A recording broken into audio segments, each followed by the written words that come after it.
Hello, everybody. I'm back again. I apologize for the sporadic nature of the live streams and the Missing Person Mondays lately, but it's summertime. Everybody has got a lot going on. I've had a lot going on. I've been working a lot lately when I haven't been spending time with family. So, anyway, I apologize. I'm hoping to get back. Plus, I haven't been feeling well. I got my normal summer cold off and on mixed with the allergies. So, I haven't been feeling too well. I have been trying to get videos uploaded for you guys, but I'm glad to be back live tonight. I think it's been 2 weeks since the last live stream. So I hope everybody has been enjoying their summer so far, been taking it easy, doing some fun stuff, relaxing a little bit, spending time with family, friends, all that good stuff. So trying to get I worked really late tonight, so I was kind of late getting home and getting a bite to eat and getting cleaned up. But anyway, let's see who is here. Chris is here. Hello, Chris. Good to see you. Miss Paula is here. Forgive me once again. My farm signal is even more sketchier than usual, so hopefully it'll hold out. At least I hope you can hear me at least. But y'all, anybody who's been here for any amount of time knows about my farm signal. It's nice to see you too, Miss Paula. Patriotism is here. It'll come up. There we go. Hello, hello. Welcome, welcome. Good to see you here again. There's my buddy Arctic. Hello, Arctic. Good to see you. Been trying to stay caught up on everybody's videos and trying to share as much as I can. I'm way behind though. I'm so behind. I've got to get caught up. But it's good to see Arctic as always. Please do check out Arctic. Please check out Miss Paula, all these wonderful creators. Let's see who else is in here.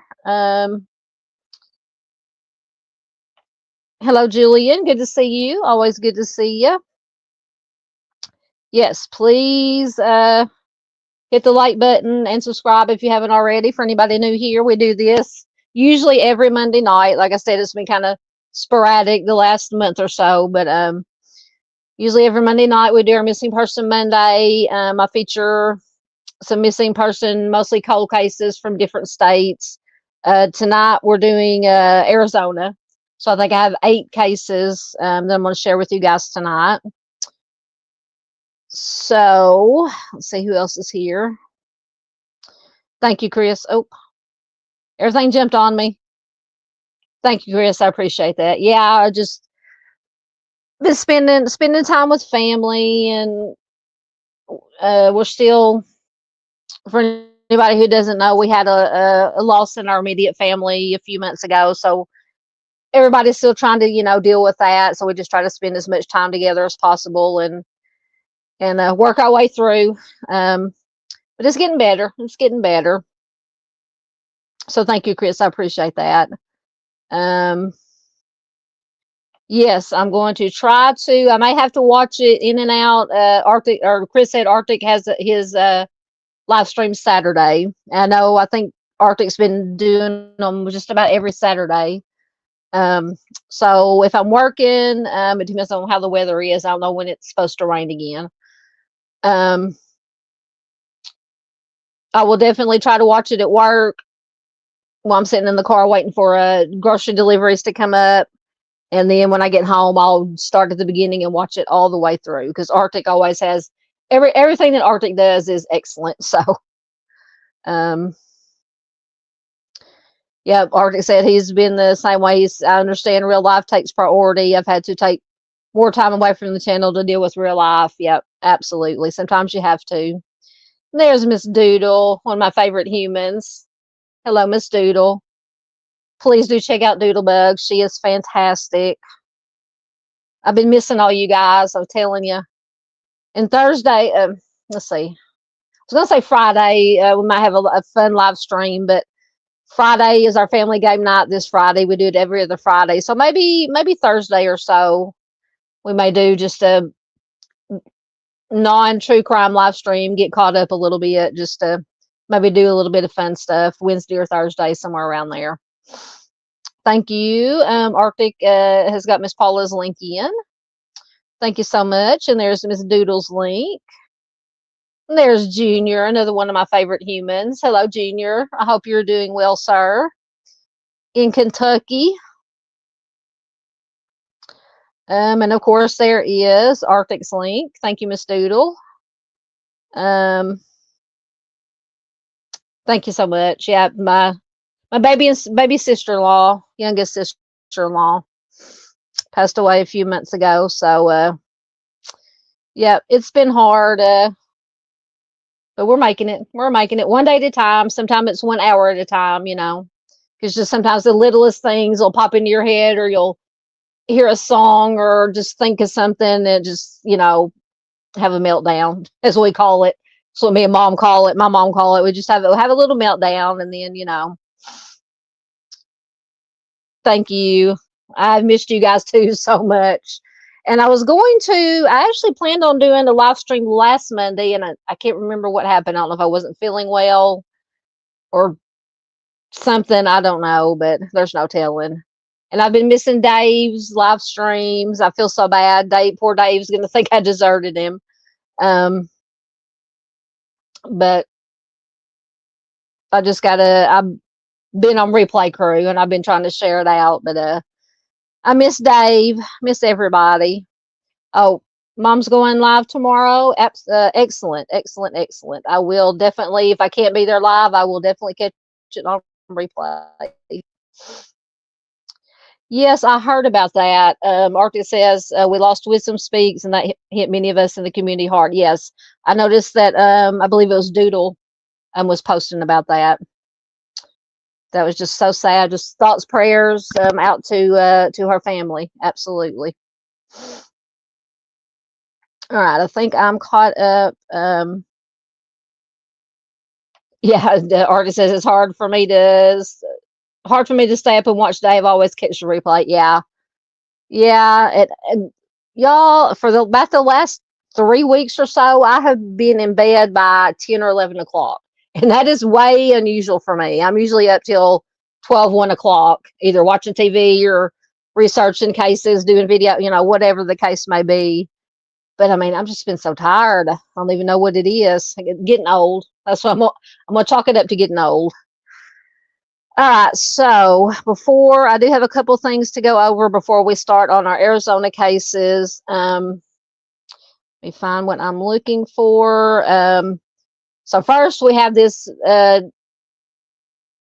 madman fugitive running around here in Arkansas. So I just wanted to, for anybody that may be watching in Arkansas or the north central, pretty close to the Missouri border, we have this escaped convict. And I did. Let me find it. What did I do with it? 1 minute. I know I downloaded it. There it is. This is Grant Matthew Harden. I do have an article I'm gonna read that came out an hour ago.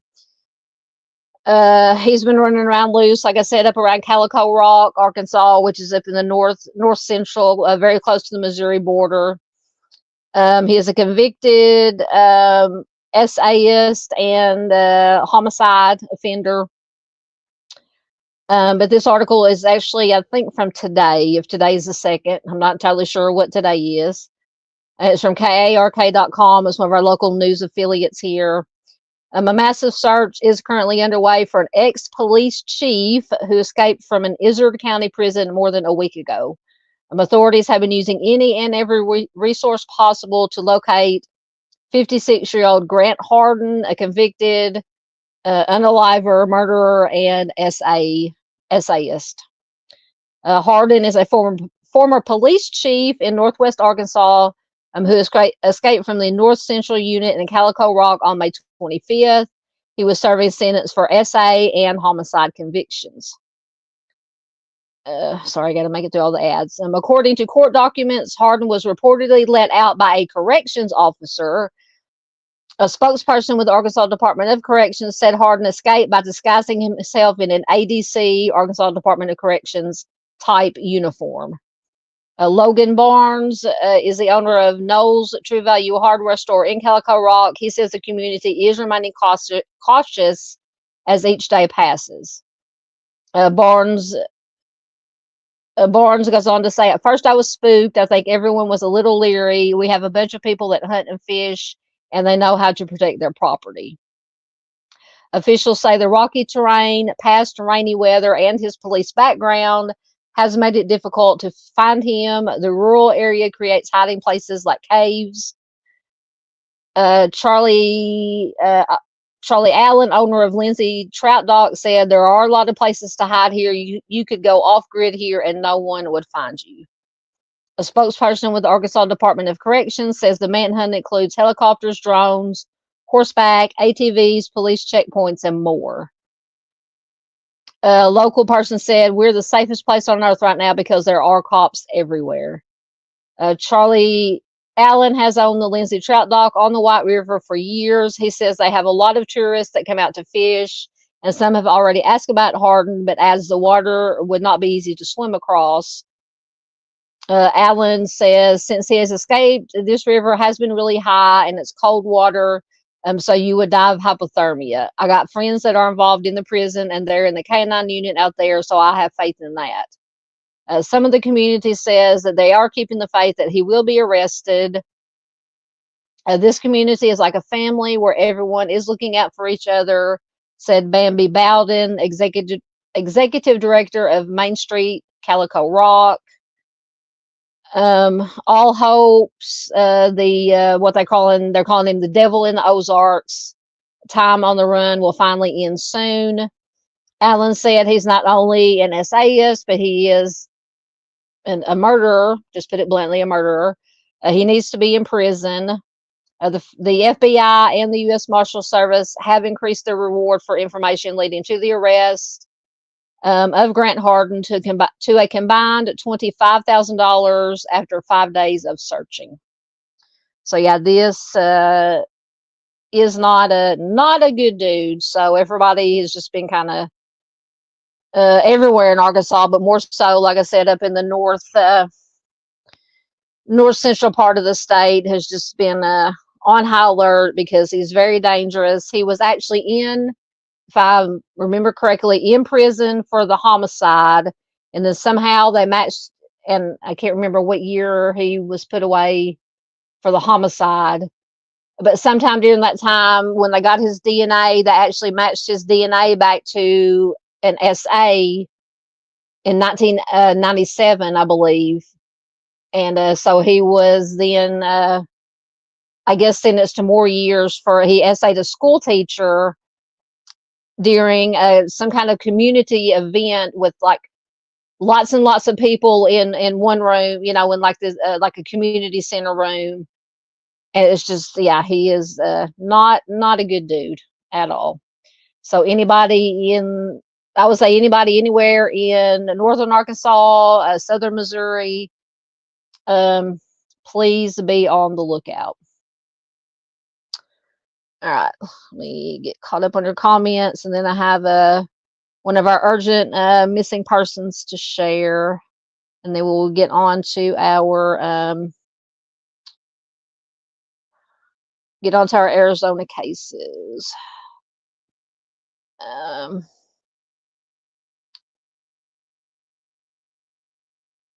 nope, don't want to do that. I'm pushing buttons. Yeah, I think that's a lot of it too. Yeah, sometimes we all, all the families just kind of, you wonder why you feel so tired, and then your mind just keeps going in circles, and all you want to do, I don't know, maybe that's all I've wanted to do lately is just sleep, go to bed at 10 o'clock and sleep till, 9 or 10 in the morning. Yes, this dude, Arctic says, yeah, dude just walked out like he owned the place in a correction officer's uniform. Yeah, and I'm leaving this picture up while I'm talking there just to, and I also posted this on my community tab, so please share this anywhere and everywhere you can. You can snag it, save it to your phone or device, and share it on whatever social media or platforms you're on besides YouTube. But yeah, and I don't know if it was like kind of like a makeshift put together uniform. I don't understand how. And from what I understand, he was actually the police chief of, I think it's a little town called Gateway or something like that. Very, maybe 400, 500 people. And before that, I believe he had worked for other law enforcement agencies, had been fired from there, trouble, and just kept getting hired back,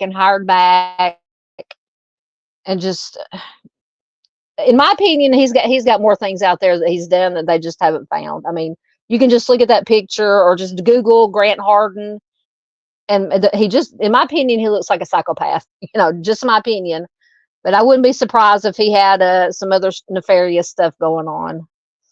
I'm not just, looking the other way and maybe putting some money in his pocket as a law enforcement officer, police chief. But I don't know. There's just something about him. Yes, everybody's praying that he gets caught. Absolutely. Very scary. Yes, please. Yeah, anybody. Yeah. Everybody in that general area. Because it says, let me see, let me make this a little bit bigger. That says he does have, hold on.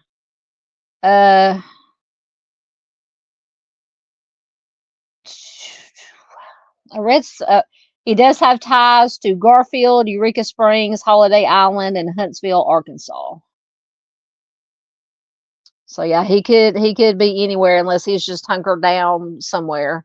And they also said, obviously another thing that makes it a little bit harder to find him is being a law enforcement officer. He knows the tactics and everything that's used when their law enforcement is looking for somebody on the run. So they kind of have to approach it maybe a little bit different in trying to find him.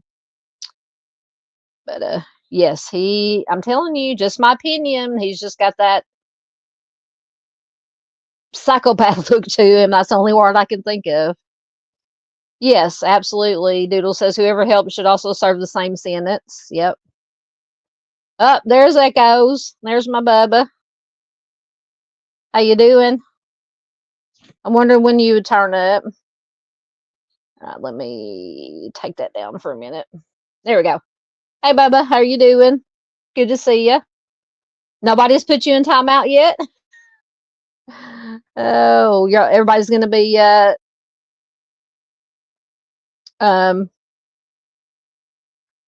fighting over who's going to put Echoes in timeout. Yep, Doodlebug's on to you. She saw you. Oh, yep. Junior says he's up past his bedtime.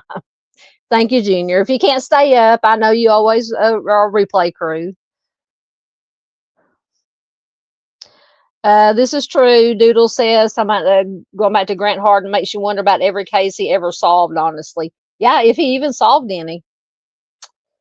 From what I understand, like I said, he worked for several different it's hot in here tonight. I'm sweating. Several different law enforcement agencies, I'm assuming in that area, fired from a lot of them for like misconduct and things like that. So pretty shady. Now Junior's gonna take dibs on timing out Echoes.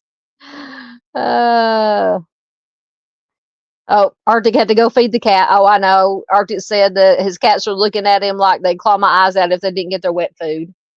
I know. Our cats are the same. And Little Biscuit's over on the bed over here sleeping. Hopefully he'll stay asleep for the and not wreak havoc during the middle of the live stream. Oh, goodness. Yep, nobody's timed you out yet. Okay, so one more quick thing, and then I promise we're going to get into our. But this right now, Miss Joanelle Brandon is our probably most current, urgent missing person we have here in Arkansas. She is a 43-year-old Black female. She's been missing from Pine Bluff, Arkansas since May 13th of this year. She was last seen on University Avenue in Pine Bluff. She was wearing black leggings, a black and gold blouse, carrying a rainbow purse. She is 5'2" tall, weighs approximately 220 pounds, with brown eyes and brown hair. Her most distinctive features: she has a nose ring and invisible scarring from burns down the right side of her neck and right arm.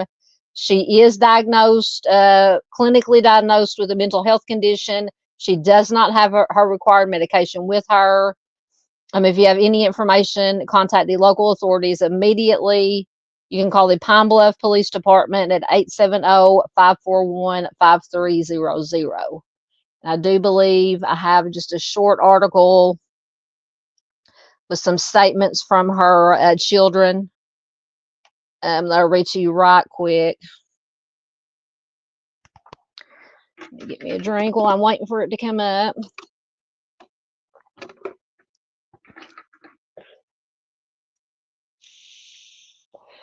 So this article is from the 19th of this month of May. The family of a Pine Bluff woman who suddenly disappeared is now pleading for answers as to what might have happened and where she could be. A desperate search continues in Pine Bluff after a mother of three suddenly vanished without a trace. Joanelle's daughter, Markeisha Johnson, says it's been very challenging each day that we don't hear her voice, see her face, or just know where she is. According to Pine Bluff Police, Joynelle was last seen on Tuesday, May 13th, while on University Avenue in Pine Bluff. Markeisha says it was maybe 9 o'clock whenever we took her over to a family friend's house, which is a guy that has been in our family a long time and is very trustworthy. Now, this is part I find interesting. She says he informed us that she was picked up by the guy in the white box truck from his residence. So I'm hoping upon hope, surely, that the law enforcement has looked into this white box truck, because that caught my attention when this article first came out. And also, Markeisha, her daughter, says she was told that her mom was dropped off around the corner from their home rather than at their doorstep. However, that night, Markeisha also received a message that did not seem normal. She says, I also received a message from my mother around 1:56 a.m. asking to please open the door. But all of us know my mother. She does not text incomplete sentences, and that message was a little off to me. I got up to open the door, but she never came home. The next day, there was still no word from Joynelle. On top of not knowing where she is, Joynelle relies on medication, which has made this situation even more odd. Joynelle's son, Jordan, says, my mom is known to communicate with us and contact us, and it just was not like her to talk to my sister and say, unlock the door when she's going to call, when she's outside, or when she's on the way home. Markeisha says, I hear my mother's voice every time I close my eyes, and it is heartbreaking. It's hard because I wanted to rest, but my body and my mind won't let me till I find my mom. That search is what has kept hope alive for the family. Markeisha says, we won't stop. We will not stop day and night, 24 hours. You will not stop. Once again, police say 43-year-old Joynelle Brandon was last seen on University Avenue in Pine Bluff on May 13th. Once again, 5'2", 220 pounds, with brown hair and brown eyes. Last seen wearing the black leggings, black and gold blouse with a rainbow purse. That's another thing to keep an eye out for. I think a rainbow purse will be very distinct. And also the nose ring and the scarring down the right side of her neck and down her right arm. So once again, anyone who may have information on her whereabouts is asked to give the Pine Bluff Police Detectives a call at 870-730-2090 or visit their website. So that is Miss Joynelle, and just hoping upon hope that there's a good outcome for her. It's just, of course, it's been obviously all over the news lately. And I did also post this flyer on my community tab, so please share it anywhere and everywhere you can. Feel free to snag it, save it to your device, and share it on any social media platforms. And I also did record a video and upload it last night, so please watch the video, like it, comment on it, share it. Anything you can do to get this information out to as many people as possible. So that is Miss Joynelle. All right.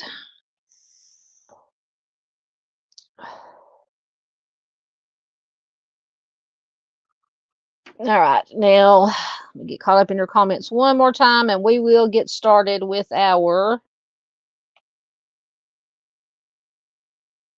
Missing Person Monday.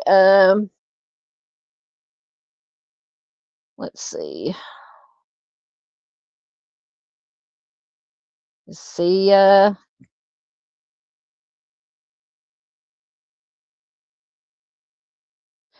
Yes, okay, yes.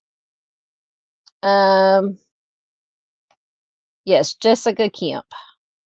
I actually was going to, I forgot to download her flyer, but I will. Hold on. I'm sure I can find an article.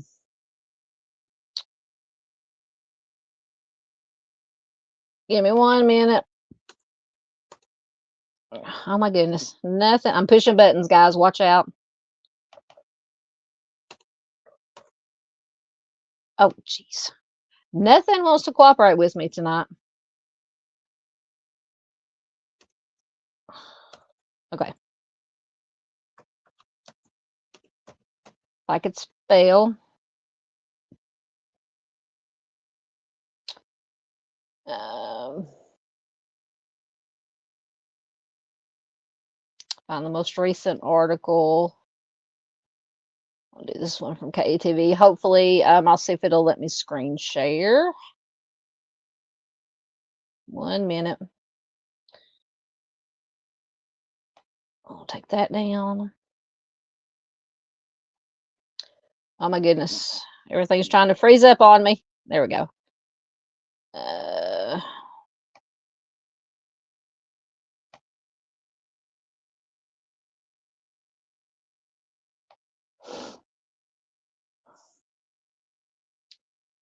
May take it a minute to come up.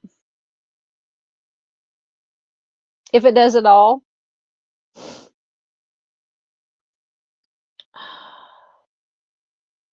There we go. It's coming. There we go. Okay. Are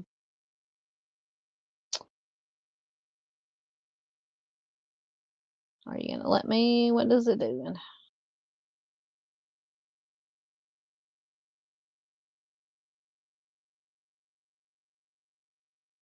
The article disappeared. Hold on. Oh, there it is. Okay. This is from the 30th.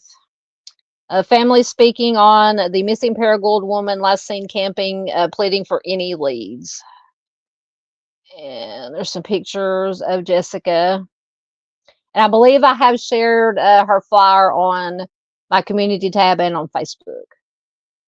This is from Greene County, Arkansas. The family of a missing Paragould woman is hanging on to hope that she'll soon return home.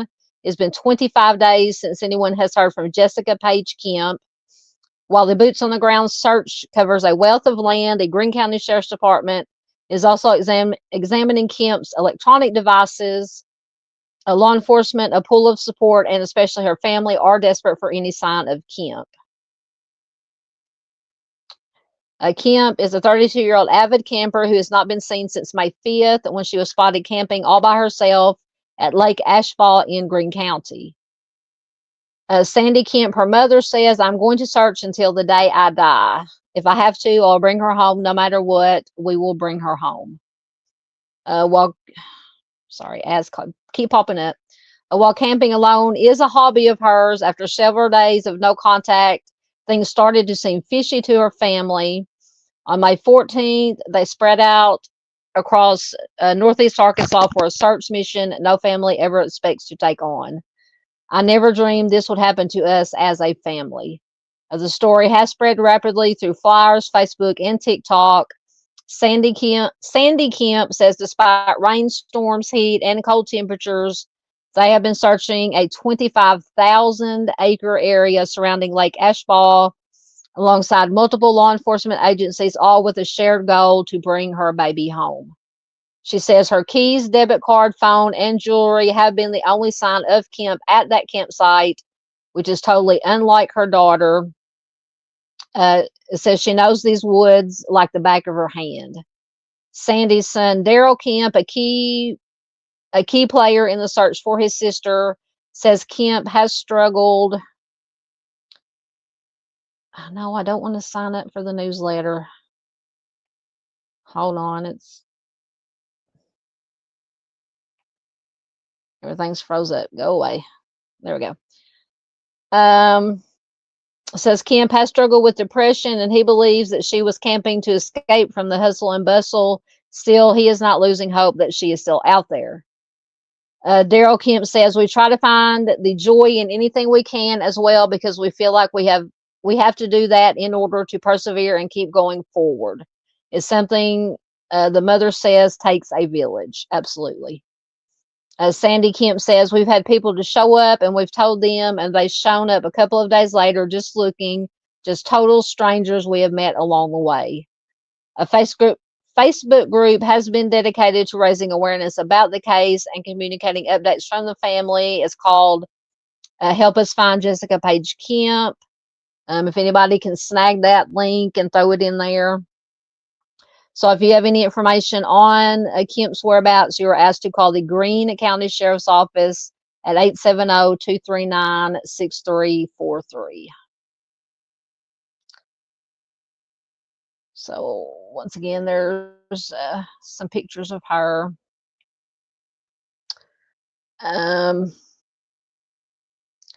There's Dave. If he'll come up, where is he at? Oh, goodness, everything is, there he is. Hey, Dave, his ears must have been burning. Yes, he is listening and driving. I'm so sorry I missed your live stream again, Dave. I promise I will be on Replay Crew, and I will try to make it there live this weekend, this coming weekend. All right, let me stop sharing that. Maybe things will move smoother.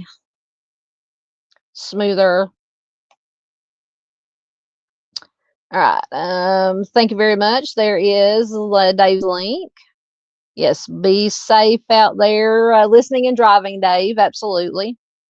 There's Miss Lisa Joe, another one of my favorite people. She says, I'm late. You're fine. We're just now getting started. I was just going over a couple of Arkansas things before we got started on our Arizona cases that we're going to talk about tonight. Yes, the party has arrived. Are you party spice tonight? Miss Lisa Joe's going to be party spice. Yeah, Chris says nobody's caused trouble yet. Oh, could y'all see the northern lights up there?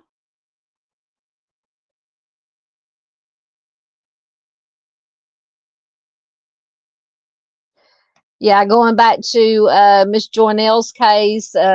Something about this box truck thing. But Arctic said, I suppose the white box truck said free candy on the side too. Something seems off about the white box truck story. Yeah, I mean, did anybody else? And I don't know. Apparently, this was very late night, early morning. But did anybody else happen to see this box truck besides the gentleman's house that Miss Joynell was at? Who knows? I don't know. But yeah, there's just something didn't sit right with me about this story about the white box truck. I don't know. That's just such a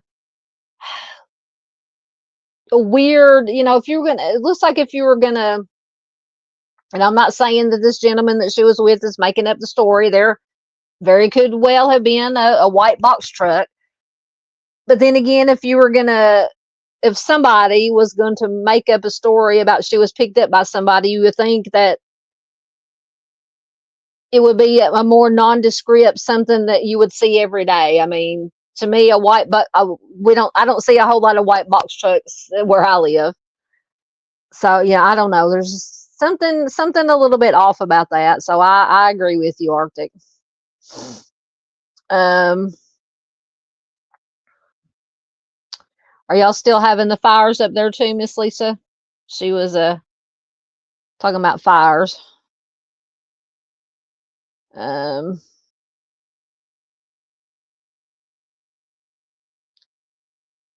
see. Hey, Miss Miranda, another one of my favorite people. Good to see you, my dear. Always good to see Miss Miranda. Good. Miss Lisa Joe says the fires have died down. Good. And I think I may have missed some. Yes, I did. Hold on. We got some. Miss Miranda has been a member for 13 months. Woohoo! As she said. Thank you, Miss Miranda. And our Arctic has been a member for 9 months. Thank you both so very much. So I don't know how I missed those. I just saw them in my starred comments. So here we go.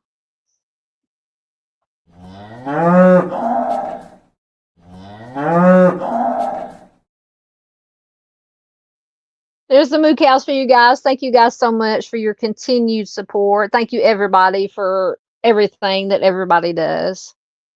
Absolutely. Very much appreciated. My computer, I apologize. My computer is moving so slow.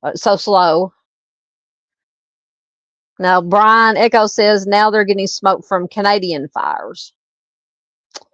And Miranda says they've had warnings about air quality in Michigan due to the Canadian wildfires. Man, oh man. All right. All right, I'm caught up, so I'll put that there and put this back up here, and we will get started. Let me get everything, get all my articles up here that I need. We'll get started on our missing cases from Arizona. If I can push the right buttons. And on a lot of these tonight, I could not find any additional information besides what the Charlie Project provided, but on a few of them I was able to find some supplemental information, but on the other ones we'll just have to go with what we've got. All right, so did I not bring that up? Okay. Telling you, there we go. First we have Jose Julian Beltran Sedano.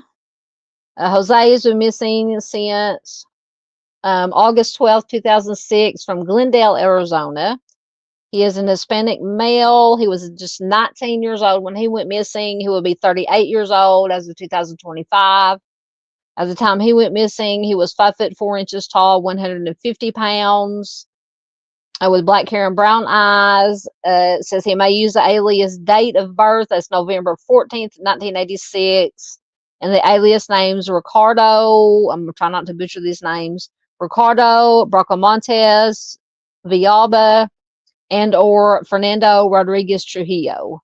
And his ear is double pierced. He is last seen wearing blue jeans and brown sneakers. He may have sustained injuries, particularly to his head and face, during the course of his abduction. So this is one I was not able to find any additional information aside from the Charlie Project. But apparently Jose was last seen at approximately 12 p.m. on August 12th, 2006, which was 2 days before his 20th birthday. He was in the parking lot of his apartment complex near 59th Avenue and Bethany Home Road in Glendale, Arizona. He was accompanied by his pregnant girlfriend and a friend at the time, and he was working on his vehicle. 4 unidentified Hispanic males approached the group. The men were wearing dark colored shirts, camouflage print pants, and bandanas on their faces. They forced Jose and his companions to the ground at firearm point, and they assaulted Jose. His shirt was torn off during the attack, and he may have sustained injuries to his head and face. The suspects then forced Jose into his own car, which is a blue or purple 1999 Ford Expedition with a University of Arizona license plate number M8025, and they drove away with him in his vehicle. After that, he has never been seen or heard from again. Later that same day, his vehicle was found abandoned in the 8900 block of South 14th Street in Phoenix, Arizona. I don't know how far away, somebody can look that up, but Glendale is from Phoenix. So the interior of the vehicle had been set on fire. Jose had been in the process of purchasing the car from its registered owner at the time of his disappearance. The suspects in the 4 male Hispanic suspects in the abduction have never been identified. Foul play is obviously suspected in the case. And that's about all we have. That's about all I could find. But if you do have any information, you can call the Glendale Police Department at 623-930-3000. So that's just a horrible, horrible case, as they all are. But we always absolutely try to, remain positive and hope for the best. But this one, just a little bit scary. I like that. I'll just set that up there for a minute. Oh, goodness.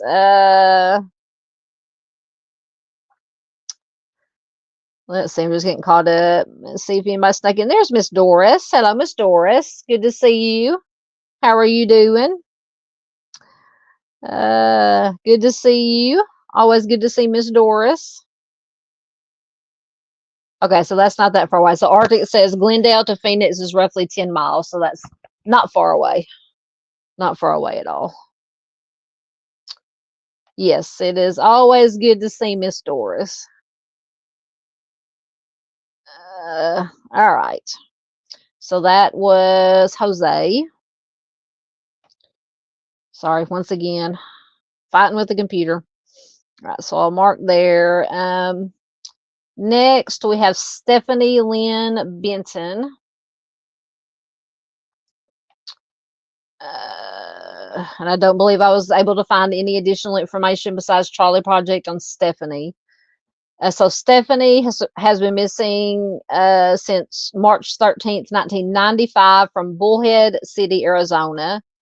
She's a white female. She was just 17 years old when she went missing. She'll be 48 years old as of 2025. At the time she went missing, she was 5 foot 5 inches tall, 125 pounds, with blonde hair and hazel eyes. Says that she has a discoloration on one of her thighs, a scar on her knee, and a scar on her ankle. She has a tattoo of a cross with radiating lines on one of her buttocks and a dot tattooed between her right thumb and her forefinger. Her ears are pierced, and she wears contact lenses. She was last seen wearing an oversized t-shirt, black boxer shorts, and several black heels gold rings. So Stephanie had traveled from her family's residence in Kingman, Arizona to Bullhead City, Arizona with a female friend on March 13th, 1995. The two women became separated at a park in Bullhead City, and Stephanie disappeared. She was last seen at approximately 2 a.m. That doesn't say who she was last seen by unless it was the friend that she was with. After that, she's never been seen or heard from again. Stephanie's family members said that she failed to retrieve her paycheck before her disappearance. She was also looking forward to her boyfriend's release from prison, which occurred 6 months after she went missing. It's possible that substances were involved in her case. Both Stephanie and the friend who accompanied her that night were both substance users. Two men apparently claimed that they were involved in Stephanie's case, but authorities determined that one of the individuals was imprisoned in March 1995, and that lead went nowhere. There have not been any arrests in connection with Stephanie's disappearance, which remains unsolved. Let's make sure I don't have additional information. Nope, that is all the information I could find on Stephanie. Just a beautiful, beautiful young girl, just 17 years old when she went missing. And I forgot to add her. They did do an age progression to 42. And I forgot to include it on the slide. I was in a hurry when I was making my slideshow the other day, and I forgot to include that.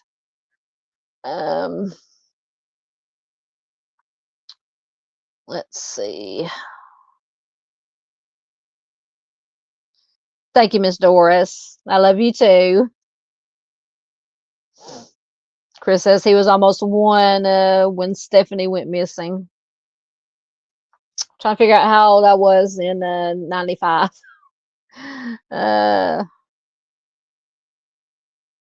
see. Be about 24 or so.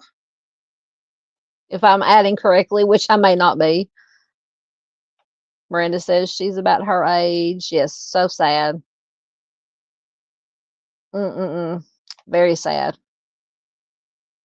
All right. Next, we have Sheldon L. Boyd. Let me get his information.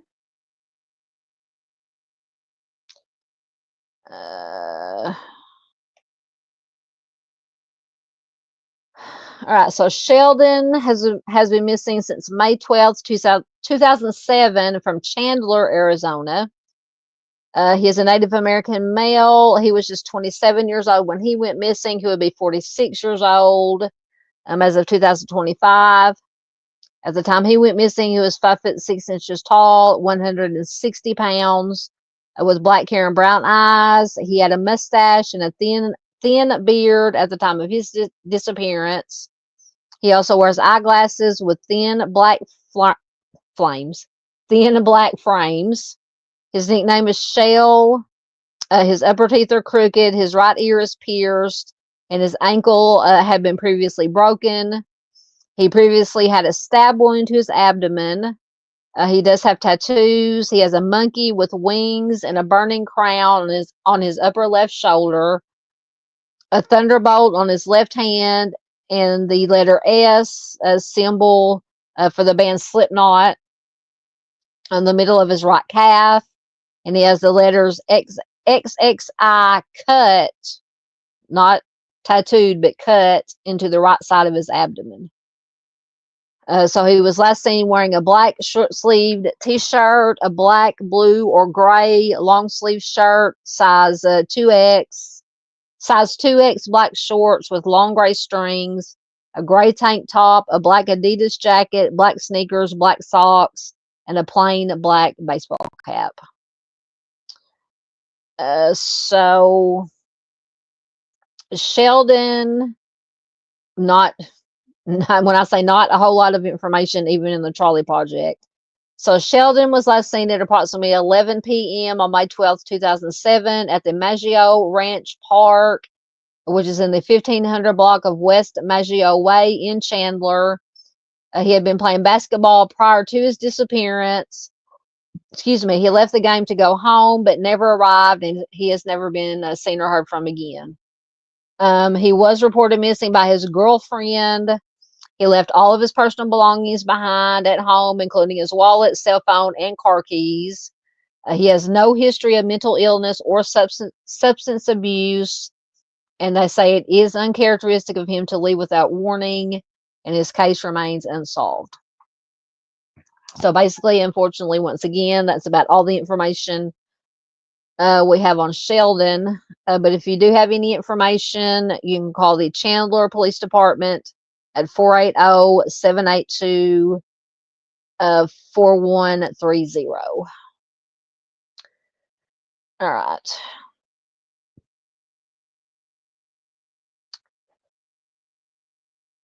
Oh, yeah. Brian, Echo's brother did the adding for me. Yes, I was 24. Yeah. Oh, Chris is a baby. He said he was almost 9. Yes, absolutely. Chris says thoughts and prayers for all the people who are missing. Absolutely. All right, so that was Sheldon. Next we have Mikelle, and I don't know if I'm pronouncing it right. Somebody correct me. Either Michael, Mikelle, Michaela. Somebody correct me. Whoever knows the proper way to say this young lady's name. I'm just going to say Michael or Mikelle Diane Briggs. Let me get her information. And this, I believe, is classified as an abduction. I do have an article on her. I think for most of the rest of these, I do have at least so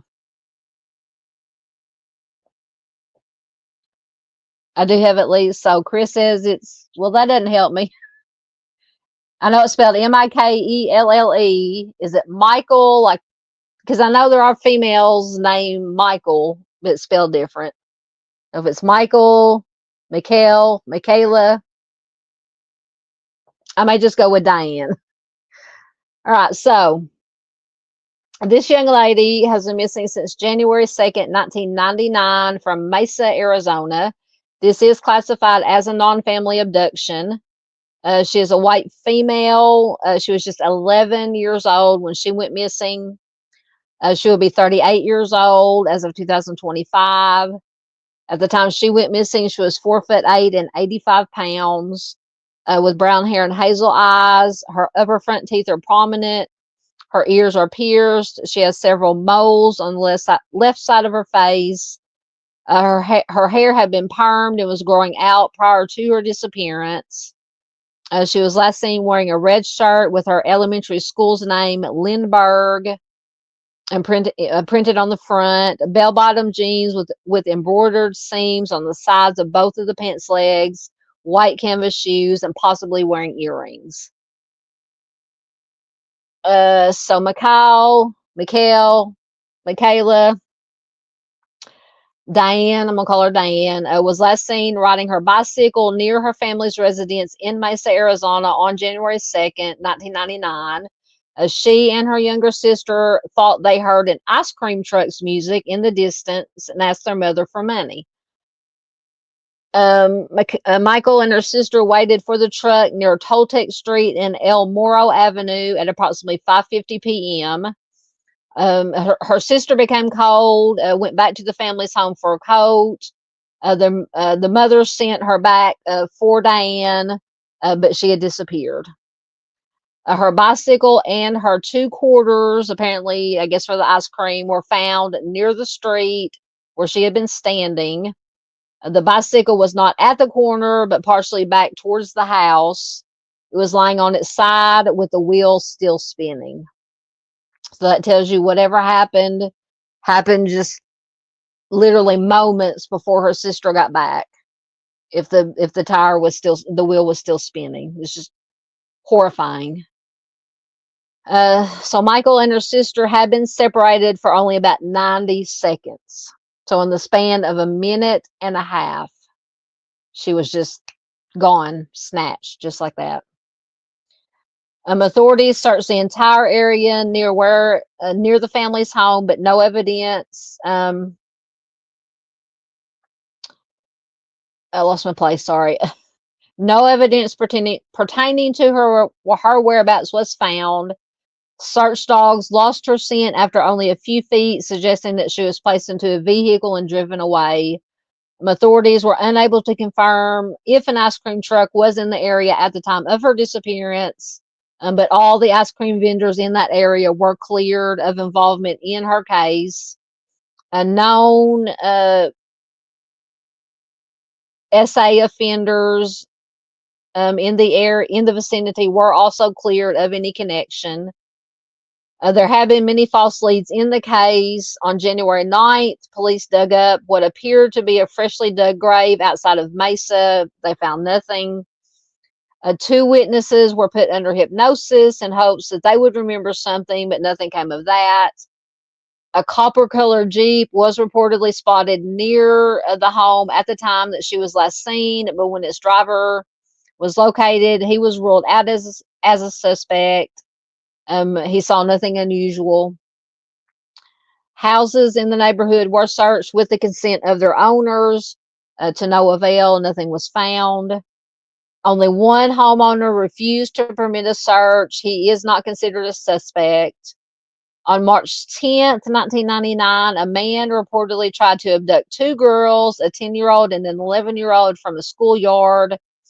Police thought the incident might have been connected to Michael's case, but the abduction was revealed to be a hoax. Investigators have released sketches of 2 possible suspects in Diane's disappearance. The sketches were not widely publicized since authorities are not certain if the men are connected to her case. Michael's father believes that he knows who was responsible for his daughter's apparent abduction, a man named D. Blaylock. Once again, I was going to include a picture of Mr. Blaylock on the slide, and I forgot. So this D. Blaylock lived 2 blocks from the home in 1999. He did have prior convictions for SA offenses in 3 states. He was a registered SO. In 2001, he was convicted of SAing a neighbor and trying to take her life. And it says he is presently serving a 15-and-a-half-year sentence in an Arizona prison. His wife provided him an alibi for the time that Michael disappeared, saying that he was in their home garage the entire night. Now, Yes, granted, it is an alibi, and I'm not saying that he had anything to do with it, but usually alibis that come from a loved one don't hold as much weight as, say, from a stranger or, video surveillance or something of that nature. But it is what it is. Um, so Diane's family now lives in Gilbert, Arizona. On the 5th anniversary of her disappearance, her family did hold a funeral for her with an empty casket. They believe that her life was taken shortly after her disappearance. And unfortunately, that is usually the case in 99% of child abductions. Known non-family abductions, they usually, whatever heinous things happen to them, and then they don't last much longer after that, unfortunately. No charges have been filed against anyone in her case. Michael is described as an intelligent, artistic, sociable person. She was an honors student. She played the clarinet. She was a member of her school's student council at the time of her disappearance. She wanted to become an animator when she grew up. Her favorite color is purple. She has 2 younger sisters and a younger brother. There are a few leads in her disappearance, and her case remains unsolved. So just a horrific, obviously. But if you do have any information, you can call the Mesa Police Department at 480-644-2211. And I do have stop my camera for a minute. I do have an article. Let me get it loaded. And I apologize if I've been saying her name wrong.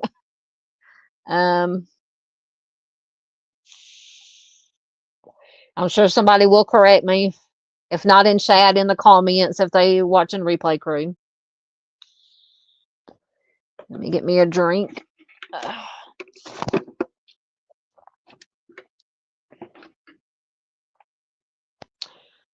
Okay, this article is from NBCnews.com, and it is from January of 2024.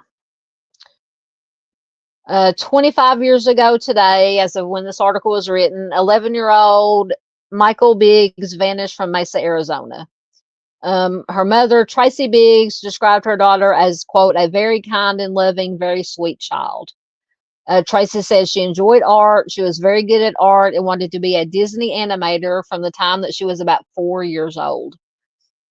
Tracy told Dateline that Mikelle took classes from a young age to help her fulfill that dream, calling it a huge part of her life. Tracy said that she was on the quiet, shy side, though that did not stop her from joining in activities. She also loved to read. She was a big bookworm, and she belonged to the book club. She was in band. She played the clarinet. She loved to sing, and of course, play with her friends and family, do normal kid stuff. Tracy told Dateline that Mikelle was also a part of her school's Future Scientists and Engineers of America Club. She was in the school presidency, so she enjoyed that type of stuff. Tracy told Dateline that she and the children's father, Darian Biggs, made sure to always keep those memories of Mikelle alive in the family. She says, we're pretty adamant that it would be perfectly okay to mention her name in general conversation at any point in time. And I think that was helpful in both the healing and being able to communicate and help each other.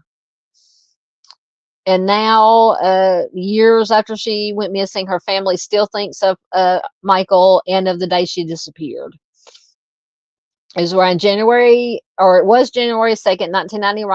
1999, around 6 p.m.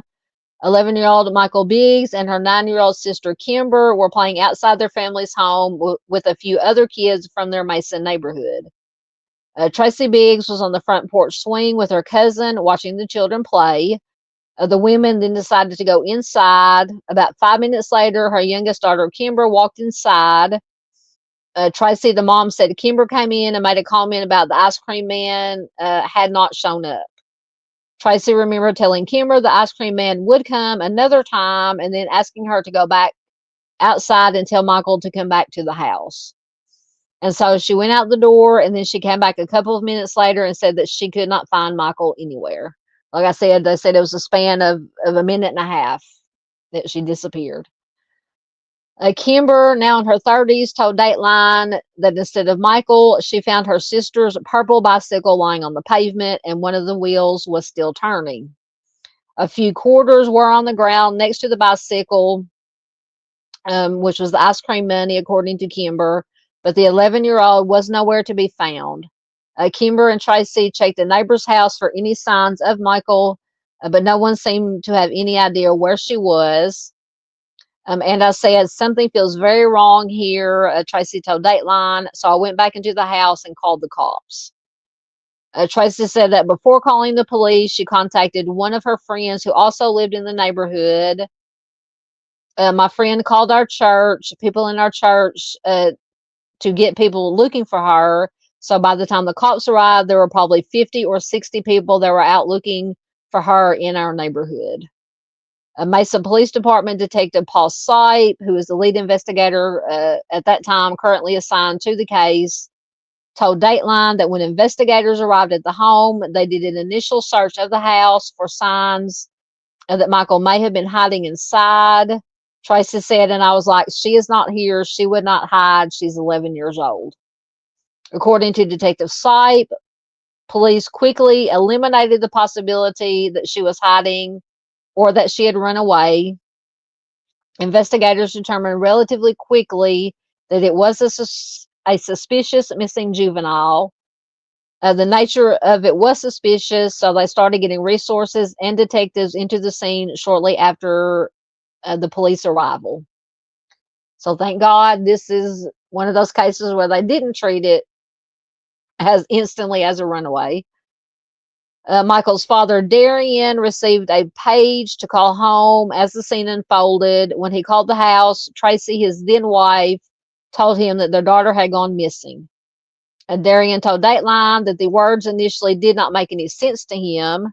He headed home after hearing the news and said that when he arrived at his house, there was already a large police presence in the neighborhood as the initial searches had began. Detective Sipe told Dateline that the initial searches involved door-to-door interviews, on-foot searches, and helicopter flyovers. This marked the beginning of, if not the largest, probably one of the largest missing persons cases in Arizona history, according to the detective. The family told Dateline that it was chaotic in the days after the disappearance, but Kimber said that she found it heartwarming that so many people would come and help look for her sister. The theory about a 90-second window exists between the time that Kimber left her sister playing outside and when she returned and found the purple bicycle on the pavement. The Mesa Police Department believes that one of the neighbors, this man, D. Lee Blaylock, kidnapped Michael during that window. Detective Sipe told Dateline that when police initially arrived at the scene, they interviewed known SA offenders in the surrounding area. According to the detective, Blaylock was, quote, classified as the most serious level SO at the time of Michael's disappearance. Blaylock's wife at the time and her sister provided an alibi, telling investigators that Blaylock had been with them inside his home all day. According to court documents obtained by Dateline in October of 1999, Blaylock was charged with 7 felonies for the physical and SA assault of a neighbor. He is currently serving a 187.5-year prison sentence in that case. Detective Sipe told Dateline that after Blaylock was charged in that case, the Mesa Police Department once again began looking at him as a possible suspect in Michael's case. Shortly after Blaylock went to prison, his now ex-wife and former sister-in-law revealed to police that they had lied about being with him on the evening of Michael's disappearance. So that's what I'm telling you about. When you have a family member, doesn't hold a lot of times as much weight. So they lied about being him on the evening that Michael disappeared. They recanted those original statements and said that he had been gone sometime between the hours of 5:30 to about 7:30 that night. This is according to Detective Sipe. The detective gave Dateline the Mesa Police Department's official theory regarding the disappearance. He had been drinking beer in his garage, watching the football game. He left his house shortly before the kidnapping, observed her alone. Now, this is just their theory. Observed her alone because her sister had walked back into the house, so it was kind of a crime of opportunity. After he kidnapped her and left the neighborhood, we believe that he attempted to essay her, or did essay her and then subsequently took her life. According to Detective Sipe, Blaylock has denied having any involvement in Michael's disappearance multiple times over the years. Darian and Tracy Biggs both told Dateline that they also believe Blaylock was the person who kidnapped their daughter. They said that they were able to speak with him in prison. Blaylock told us that he didn't take Michael. He had nothing to do with her. He doesn't know anything about her. So he totally denied everything, of course. Tracy said it just felt like he was just lying, like everything he said was a lie. Tracy also said that Blaylock told them something else about himself. He kept telling us that he has a split personality and that he can't be held responsible for what his other personalities do. Tracy went on to say, he was crying, the poor me, I've been accused of all these crimes and I never committed a single one of them.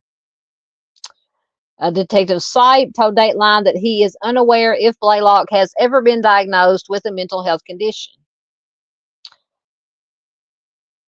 Tracy Biggs told Dateline that their family used to go to Big Sur, California on Michael's birthday every year. Tracy told Dateline that's what she wanted to do. So that was her big family birthday every year, was to go to Big Sur. The Biggs family continued that tradition for a few years after her disappearance, but it soon became too difficult for them, especially Darian. And Tracy said, so we quit going. Now, on Michael's birthday each year, as well as the anniversary of her disappearance, Tracy says she likes to get purple flowers, so we can put some purple hearts in the chat. That will be wonderful. Purple was her favorite color, as she said. She also buys and lights a purple candle on both of these days. Once again, 5 years after the disappearance, the Biggs family did hold a funeral service for her, accepting the likelihood that she is no longer alive. Tracy said, I believe we had spiritual closure. Tracy says she thinks about her daughter often. She said her memory is very much alive. I do have moments that all of a sudden it just hits me, or I kind of feel like she's near me and feel that presence. In 2018, which was 19 years after Michael was last seen, there was a possible lead out of Wisconsin. It was a dollar bill with a message that read, my name is Michael, spelled Mikel, Biggs, kidnapped from Mesa, Arizona. I'm alive. Authorities investigated the dollar bill. They quickly discounted it. The family told them that they did not feel that it was Michael's handwriting, and the name was misspelled. She was old enough to spell her name correctly. And now the family is still looking for closure and justice. Tracy said, we still would like to find her body and have closure that way. We would like to find out who did it and make sure that they are held accountable for their crime and off the streets and can never hurt anybody else. Michael's younger sister, Kimber, runs the Facebook account Justice for Mikelle Biggs, where she shares information about coverage of the case and advocates for justice for her sister. And I do have all these articles linked in the description section, so you can read them and you can click on these links to these Facebook groups. Since her sister's disappearance, Kimber has become an advocate for other missing persons cases. At the end of 2023, Kimber was hired by the National Criminal Justice Training Center to give a presentation as part of a course aimed at teaching investigators how to properly handle victims' families in missing persons cases. That is so important. Arctic can attest to that, and any other advocates, anybody that deals with families. You got to be so very careful and respectful, and just when you're dealing with families. She told Dateline that she felt like she was meant to become an advocate for missing people and their families. She says, I had many people thank me for what I do and give heartwarming feedback. I like to let them know I am eager to hear what could be improved to better help them, but every time they insisted it was perfect as is, which is both mind-blowing and dignifying. She wrote on Facebook after the event. She says, I'm grateful, optimistic, and extremely motivated to continue in this and beyond to see what this world has in store for me. Tracy said that the family still holds Michael close to their hearts. She's still part of our family, always will be. We love her and we care for her no matter what. So once again, she was 11 years old, 4'8", 65 pounds, brown hair and hazel eyes. Last seen wearing a red shirt with a white stripe across the chest and blue jeans with designs on the sides. Once again, anyone with information is asked to contact the Mesa Police Department at 480-644-2324. I know that was a bit of a long article, but I just always do my best to find articles that has interviews, especially with family members. It's just, they can explain it so much better. Absolutely. All right. Take a little break for a minute. Get into your comments. All right. Let me get back down to where I was at.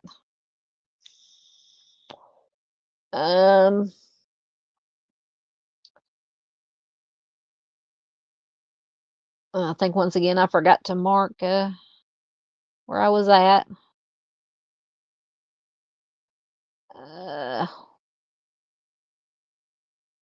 Okay, there we go.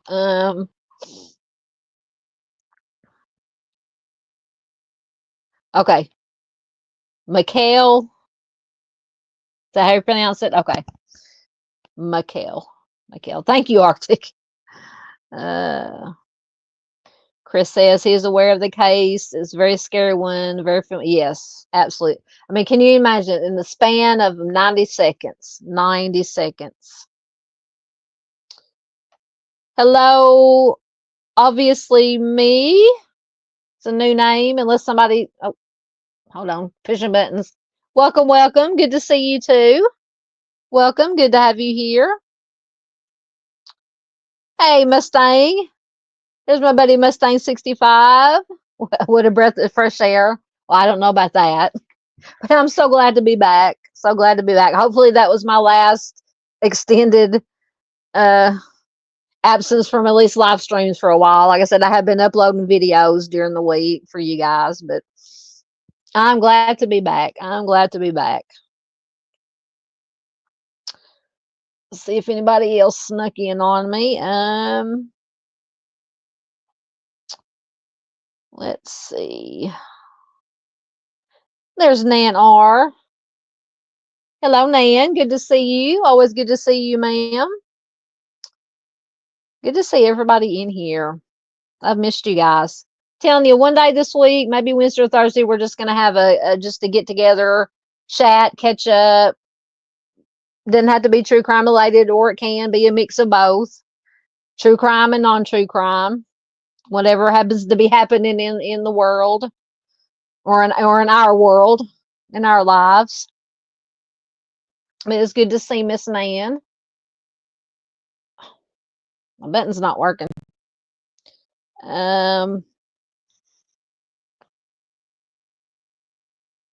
Exactly. Miranda says, how do these people offend in 3 states and not get life in prison? I'm wondering the same thing. Absolutely. I mean, you literally see people get arrested with illegal substances that serve more time than people who have multiple SA charges and convictions. It's just ridiculous. Uh, let's see. Thank you for the Purple Hearts. Was Mikelle's favorite color was purple. Thank you, Miss Miranda is getting the links in to all our wonderful creators that are in here with us tonight. Oh, Miss Nan's got Purple Hearts 11 for 11 years old. Thank you so much, Miss Nan. Yep, absolutely. Please do hit that like button. It does help the algorithm. Supposedly the mysterious YouTube algorithm to get the information out. Thank you, Mustang, for the Purple Hearts. There's Fritzl Garage. Welcome, welcome. Watching all the way from Poland. Good to see you. Always good to see you. Yes, this case is, and I think I'd heard of this case before, but it had been a long time since I'd read up on anything about it. And then when I was going through the Charlie Project list looking for cases, I came across it and like, yep, definitely doing this one. And I may eventually clip this one down to just this part and upload it as a video, as a separate video.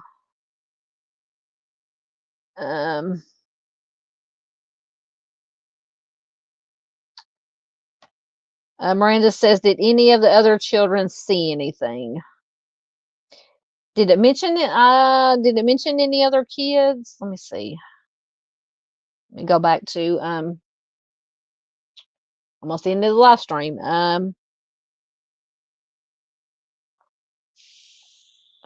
Trying to think if it mentioned any other kids besides her sister.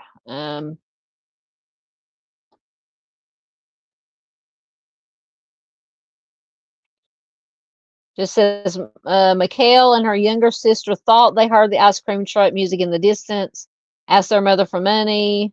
Mikelle and her sister waited for the truck. It doesn't say anything about any other children being around. So I'm going to assume maybe it was just Mikelle and her sister that were out there. But now don't quote me on that. I don't know. This, once again, this is from the Charlie Project. We know how that goes. Absolutely heartbreaking. Yeah, I think from what I've read, it was just her and her younger sister. Absolutely, Miss Paula. It says prayers for the family.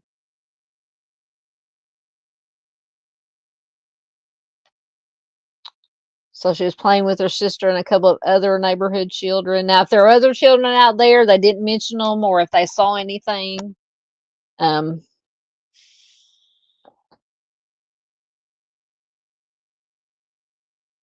I mean, it just happens so fast. I mean, and I don't know how big of a neighborhood this was, how busy the street was, you know.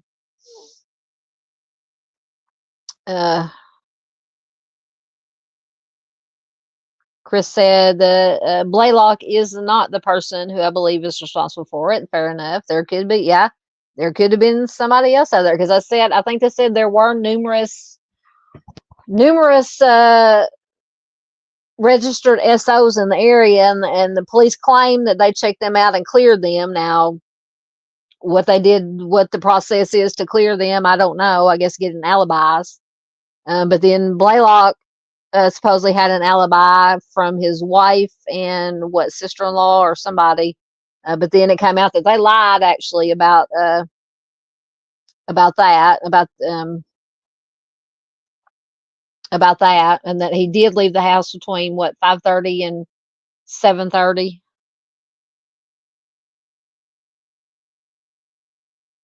Oh yeah. Doodle says, could you imagine how much self-discipline you would have to be sitting across from him as her parent? Oh, I know. I'd probably end up in jail for contempt. Yep. Thank you for all the purple hearts.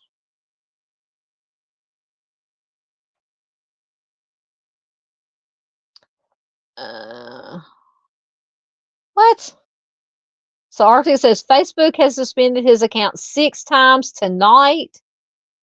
Why? Why? God, what dastardly deed, God forbid, did you post some missing persons flyers? Holy shnikes. 6 times in one night?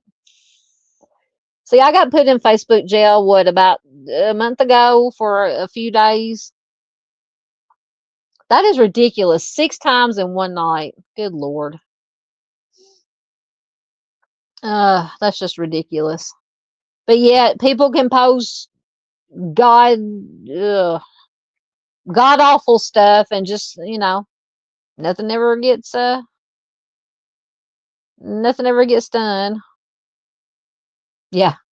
I wouldn't be able to get violent if I was sitting across from the person who I had the suspicion that might have done something to my child.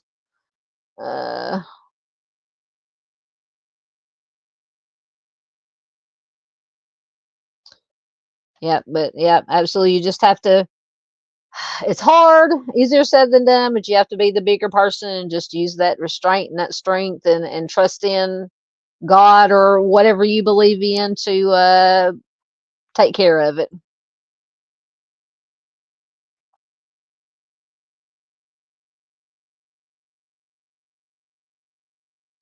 Okay, Chris says, I believe that is one of the 2 suspect drawings who were never released to the public. Let me see. Hold on one second. Let me take that down. Let me, because it did include the suspect drawings. Let me see if it'll let me share the screen so y'all can get a look at the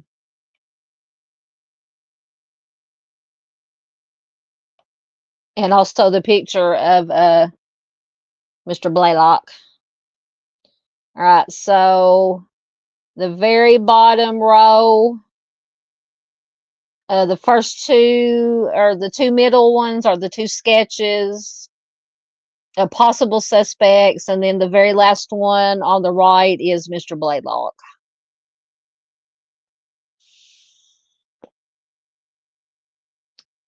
Now I don't know who did it say. I don't know if it said who gave the who they got the description for the sketches from, unless I just let me go down and see if it said hold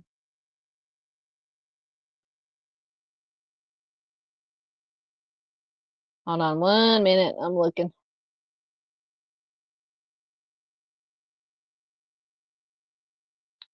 It says investigators have released sketches of 2 possible suspects in Mikelle's disappearance.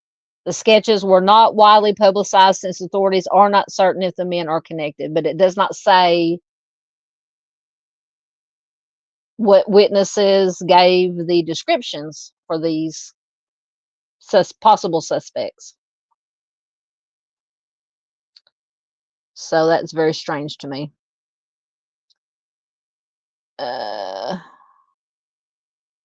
Yeah, that's what I was wondering. Who saw the suspect? Yeah, who? Yes, absolutely. I always forget to thank the mods. Mustang said, "Mods, thank you so much for keeping this chat drama free." Absolutely. Thank you, thank you, thank you.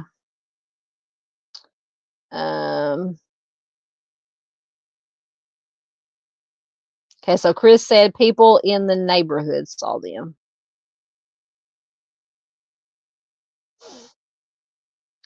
Welcome, Miss Nicole from Stolen Spirits IWG. Welcome. Good to have you here, ma'am. Always good to see you. Please do check out IWG Stolen Spirits on YouTube and Facebook. Do magnificent work. Thank you. Absolutely. Arctic has got the link in.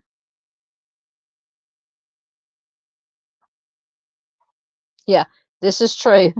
Mustang said there are not very many drama-free zones left on YouTube. Unfortunately, that's true. But this is a drama-free zone for the most part. Absolutely. We don't put up with no stuff.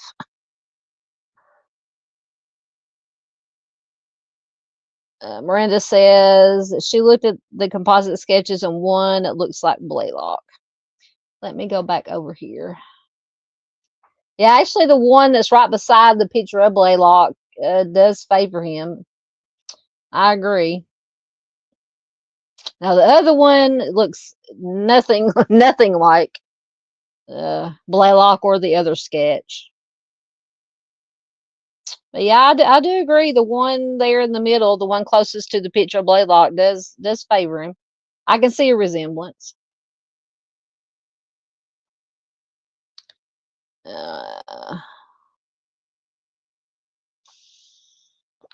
Just trying to get caught up in comments, and then we will move on to the next one.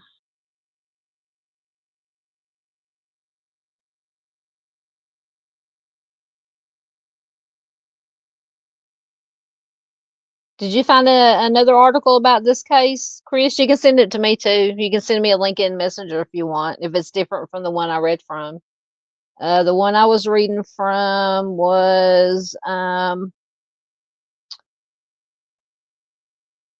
from NBC News from what did I say, January of 2024.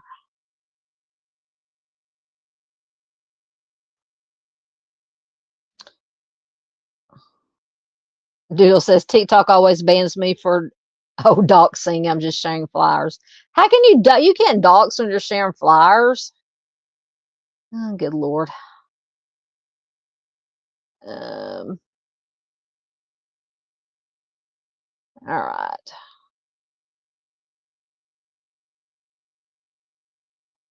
Speaking of TikTok, Mustang said I've never got on TikTok and was on X once or twice.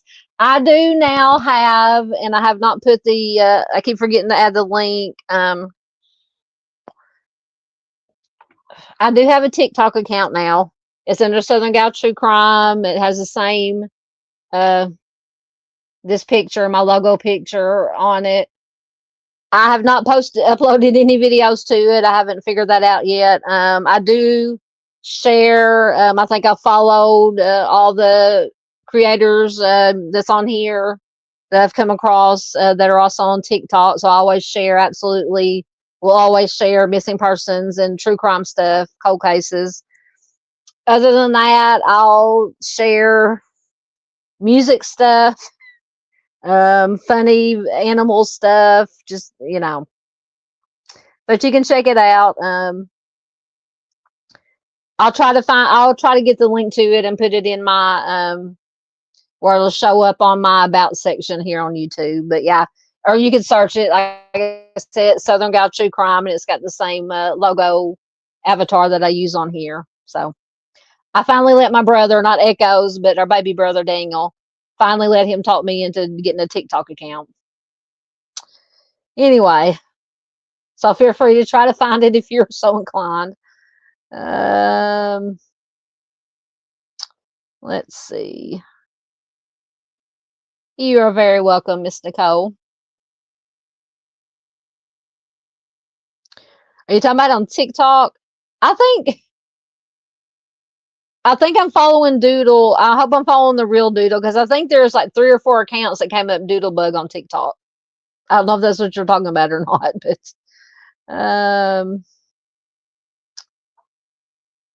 let's see. I don't have Twitter. Don't want anything to do with Twitter. Yeah, Miranda says it makes me sick that these kids have never been found and nobody has been charged. Absolutely. I guess I can stop sharing that and put that back up there. Thank you, Chris. Thank you. Yeah, Mustang says I'm not very sociable even online. Me either. I hardly ever get on my personal Facebook account anymore. I get on my Southern Gal Facebook account to share, do the true crime stuff, share missing person, the flyers and things. So that's about all I do. Oh, things just jumped. Hold on. Okay.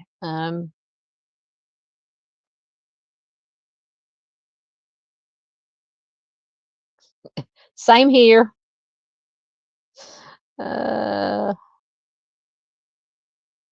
Let's see. Just getting caught up. We will move on. Okay. Oh. All right. We will see who we have next. We have Elizabeth Emma Breck. Let me find her.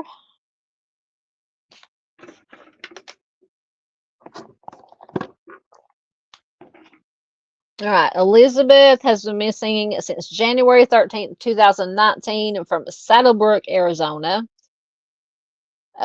She's 46 years old. I don't know if that was when she went missing or the age she would be now. 5'4", 115 pounds, with blonde hair and green eyes. Her ears are pierced.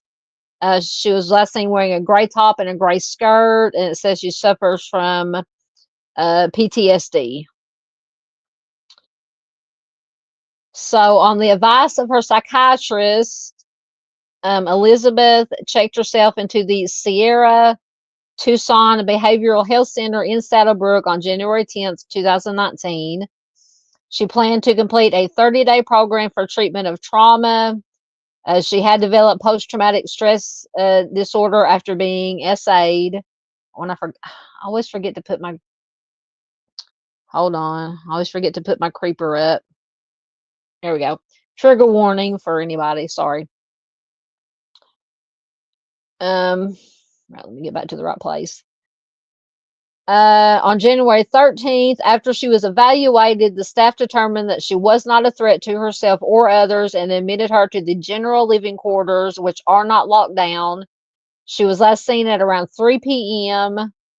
During the late afternoon hours. She was discovered missing. Her medical bracelet and other belongings were found in her assigned room, but there was no indication of her whereabouts. She left her car at the hospital and is believed to have taken only her driver's license and some cash with her when she disappeared. So I don't know why she would not have taken her car. So in February, her brother filed complaints against the Sierra Tucson with the Arizona Department of Health Services and the Joint Commission, which is a national not-for-profit accreditation agency. Her family alleges that the family did not share information with them and the private investigator they hired to find her. There was no electronic surveillance to ensure patient's safety, and she was not provided with a phone to call her parents who live outside of the U.S. It is extremely uncharacteristic of Elizabeth to be out of touch with her friends and family, whom she was close to. She was interested in dancing and involved in a number of dance groups. She was also involved with spirituality, particularly Buddhism. She was a teacher at the Tucson Magnet School at the time of her disappearance, and her case remains unsolved. So if you have any information regarding Elizabeth's disappearance, you can call the Pinal County Sheriff's Office at 520-866-5111. And I think I do have an article for her.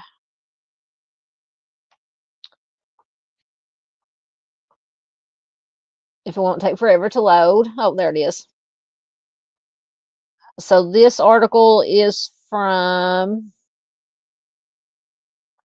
January of 2019. A family of missing Tucson High teacher shares more about her disappearance. The family of missing Tucson High teacher Elizabeth Breck has shared more information about her disappearance, hoping that it will help find her. Elizabeth Breck, 46, went missing from a treatment facility in Pinal. Oh, don't tell me it. Threw me behind a paywall.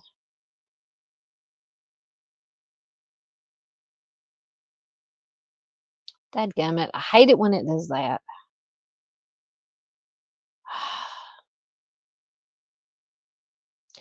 Whenever you try to use just like a local news site, it will throw you behind a paywall every time.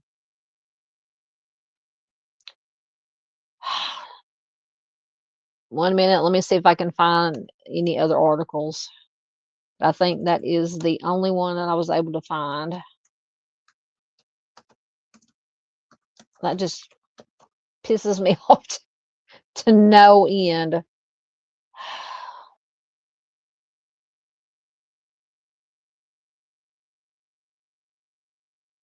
See if this has anything.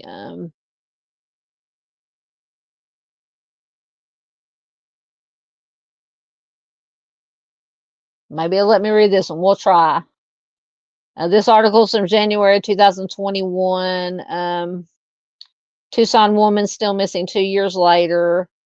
Wednesday was the 2-year anniversary of Elizabeth Breck going missing. She was last seen at Sierra Tucson, a residential treatment center offering rehab programs. Breck was a teacher at Tucson High School, and while the family would love to see her again, they realized that 2 years after her disappearance, that is no longer likely. Now they continue to honor the memory of who she was. Chris Breck, who's Elizabeth's brother, said, "You don't move on, but you do move forward." And I think that's really a good phrase to use. As the 2-year anniversary approached, he admitted that questions of what if inevitably come to mind. No, I don't want to do an update. He said the thoughts flood in of what haven't we done and what can we still do? Did we do everything? Where should we go from here? After reaching out to the Pinal County Sheriff's Department where Elizabeth went missing, they said there are no significant updates at this time, but the case remains active. The family also hired a private investigators firm. Unfortunately, they have currently exhausted any leads that they had. Chris says that every now and then, friends and family and even former students will still reach out to the family. Just thinking about your sister, just wanted to say that we still miss her every day. They say those kinds of things, and that's what I want to remember. Now, instead of wondering why this happened, the family spends their time focusing on the happy memories that they made.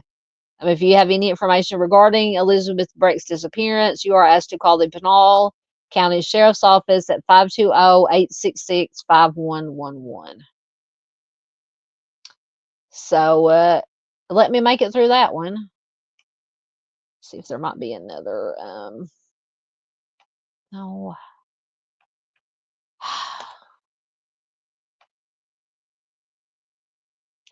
Sorry. Oh my God, this thing is so slow. Okay. I'm going to throw this computer across the room one of these days. I'm always threatening to do that. So the Arizona Daily Star, I think that's the one that kicked me out or put me behind the paywall. Yeah, I think that was about all that I came up with.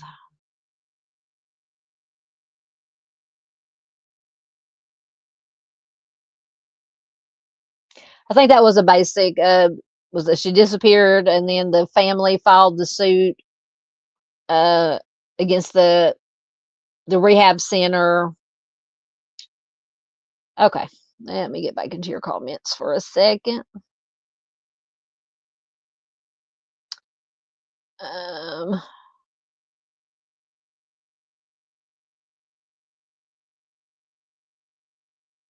Did I say voodooism? No, Buddhism.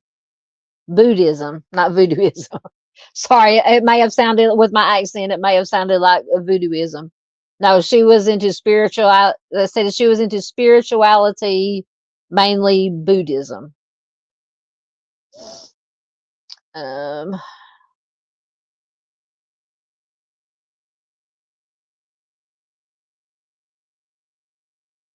Okay, Chris said he sent NamUs for Elizabeth. Okay. All right.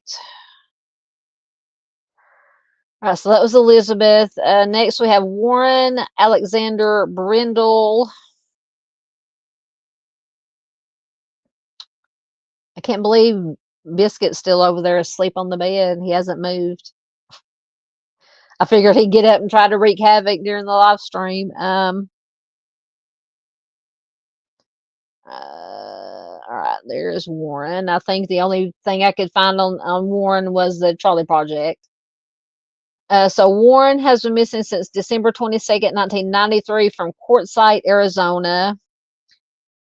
He was just 24 years old when he went missing. He would be 55 years old as of 2025. At the time he disappeared, he was 5'10", 165 pounds with brown hair and blue eyes. His nickname is Alex. Says he has healed fractures in his left arm and his ribs. And one of the teeth on the left side of his mouth is broken, and it says he is an alcoholic. So Warren moved to Quartzsite, Arizona in the summer of 1993. He took a job at a diner in Hope, Arizona. He was last heard from by his family in December of 1993 when he called his mother. On December 22nd, he was arrested by the La Paz County Sheriff's Department for getting into a drunken fight at a bar, and this is the last confirmed sighting of him. He reportedly left the Quartzsite area in February or March of 1994. So he got into this bar fight in December of 1993 and then reportedly left the Quartzsite area in February or March of 1994. It says that he had always stayed in contact with his family by telephone and mail prior to 1993. They have not heard from him since his disappearance. His mother did make repeated attempts to file a missing persons report for him, and finally one was filed in 1996. So literally, 3 years after his last sighting, they finally were managed to get a missing persons report filed. Obviously, his case remains unsolved. So if you have any information, you can call the La Paz County Sheriff's Department at 865-475-7760. I don't think I had.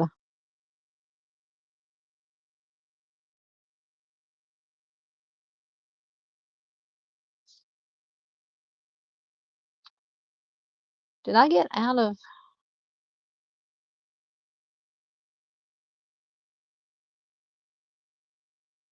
Hold on.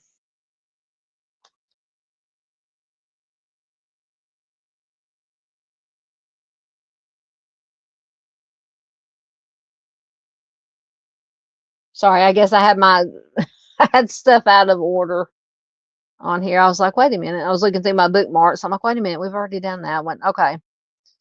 Maybe I accidentally. No. Hold on, guys. Okay, so Warren Allen Brindle. All right. Making sure I was on the right one.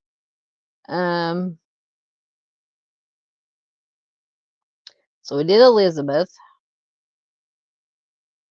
Oh, goodness. It's been a night. Thank you.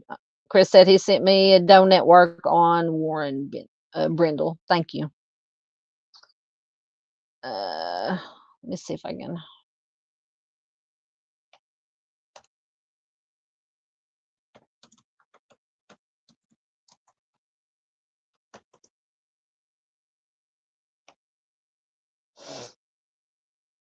See if it has any additional information.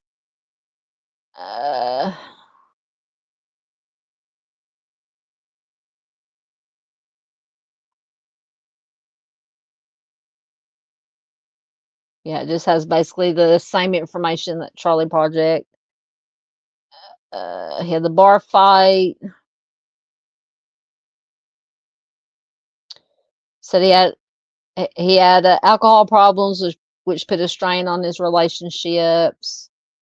He worked at a diner called Rafter W Trading Company in Hope.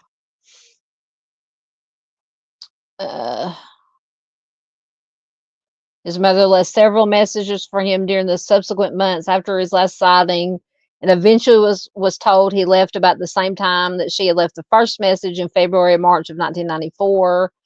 His mother attempted to file a missing persons report several times and finally got a case number in 1996. Says the last documented sighting of Alex was December 22nd, 93, when he was arrested by the La Paz County Sheriff's Department. This was due to a bar fight and being drunk. Said he had a tendency to fight when he was drunk. However, no matter how bad life got, he always made contact with a handful of friends and family members. So that's the information on the Doe Network. All right.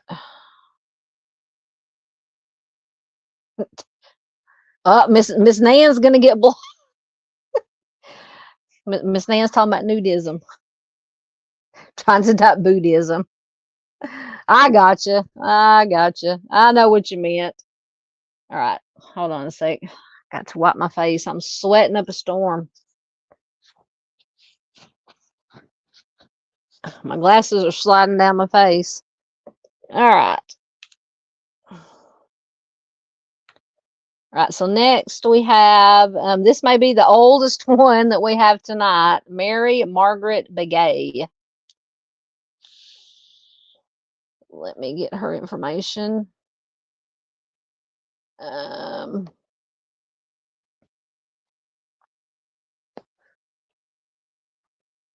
right, this is Mary Margaret Begay.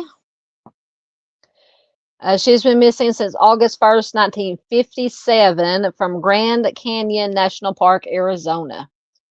She is a Native American female. She was just 20 years old when she went missing.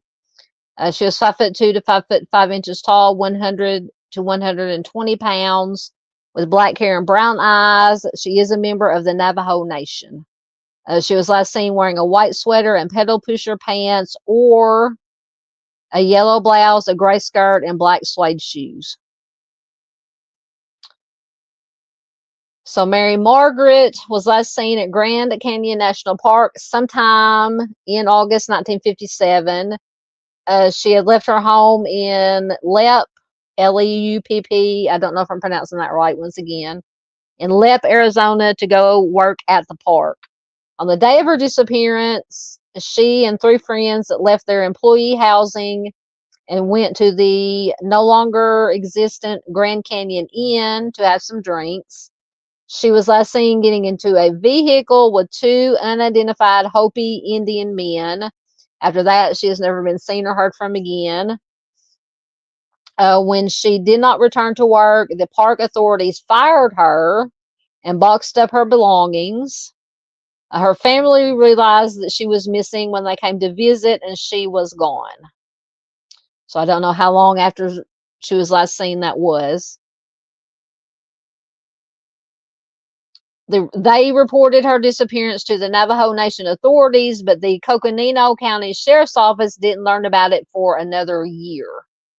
So a year after she disappeared. Some of Mary Margaret's friends thought that she might have walked out of her life and started anew in the Los Angeles, California area. If you hear, oh, Biscuit has come to life. Hopefully he won't wreak havoc. So some of her friends thought that she may have walked out of her life and started anew in Los Angeles, California, in the Los Angeles, California area, and an acquaintance heard that she had married, started a family, and was living in Oregon. Hello, sir. Don't knock my stuff over. What are you doing? You can't sit there. No, you're going to have to get out. Get out. There you go. You can go out the door. It's open. Hold on. We may have a... What are you doing? Oh. You want to say hi, Biscuit? Say hi. Say hi, Biscuit. All right. You're going to have to get down. I might have to put him out. So if I disappear, Depends on if he wants to start running amok. Oh, hold on. I'll be right back.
Okay, I'm back. Sorry about that. He decided he wanted to start climbing. Little Biscuit is a climber, so now I gotta get. He knocked my camera, my phone, everything off. He knocked everything cattywampus. So hopefully everything looks all right. If not, we'll just go with it. All right. Anyway, okay. So where were we at? So some of her friends thought that she may have walked out of her life, gone to the California area. One acquaintance heard that she had married. Tell me if everything looks and sounds all right. I hope he didn't mess up. I tried to get all the settings right. Anyway, so an acquaintance thought that she or had heard that she had married, started a family, was living in Oregon.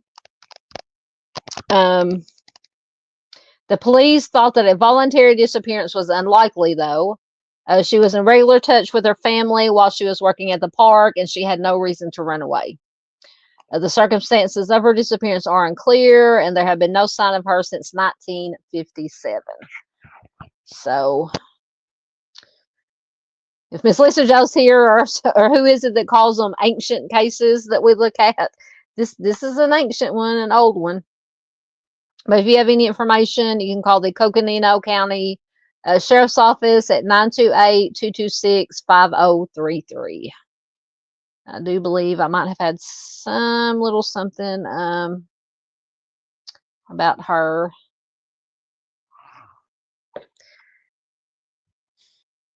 Seeing if Little Biscuit would have just been good and sat on my lap and not wreaked havoc, he could have been my co-host, but he's a little demon cat sometimes. And he likes to climb. He likes to climb up on my dressers and knock everything off. And that's what he was proceeding to do. But anyway. All right, so this article is from, hopefully it won't throw me behind a paywall, ArizonaDailySun.com, and it is from March of 2014. Get rid of the ads.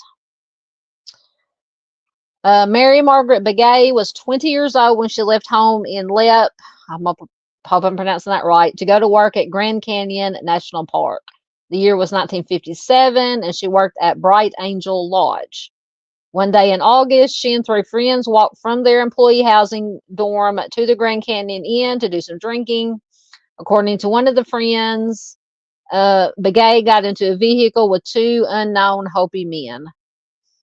Joe Summer, who's a volunteer investigator for the Coconino County Sheriff's Office, cold case unit, said that she was never heard from again. The cold case unit is currently trying to solve more than 40 missing persons and cold cases in the county, like Mary Margaret's. Sumner, who retired from the National Park Service in 2007 as a criminal investigator, came onto the cold case unit in 2008. Sumner said it's a classic case of fall between the cracks. And unfortunately, that is the case.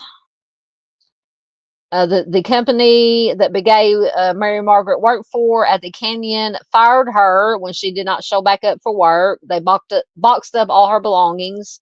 Her family came for a visit and discovered she was gone. They reported her missing to the Navajo authorities, but it wasn't until the discovery in October of 1958 of a skeleton near Grand Canyon that Mary Margaret's missing persons case became known to then Sheriff Cecil Richardson.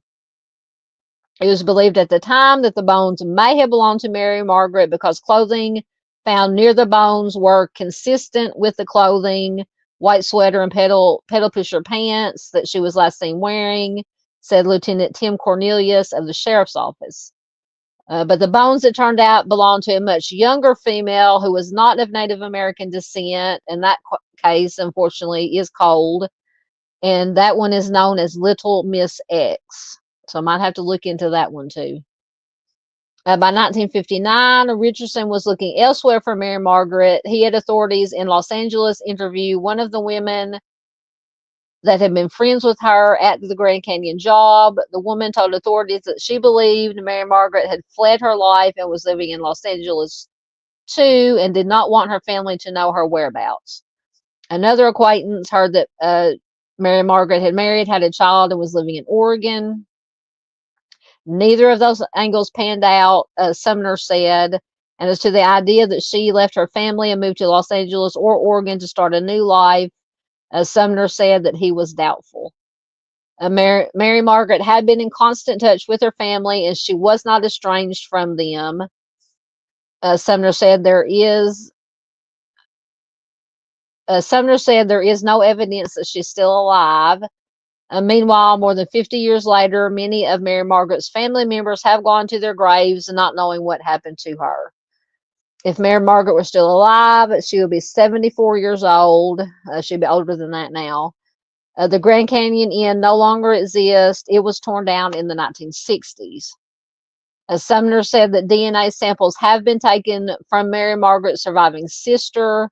The idea was to test the sample against the hair follicle from Little Miss X to definitively rule her out as being Mary Margaret.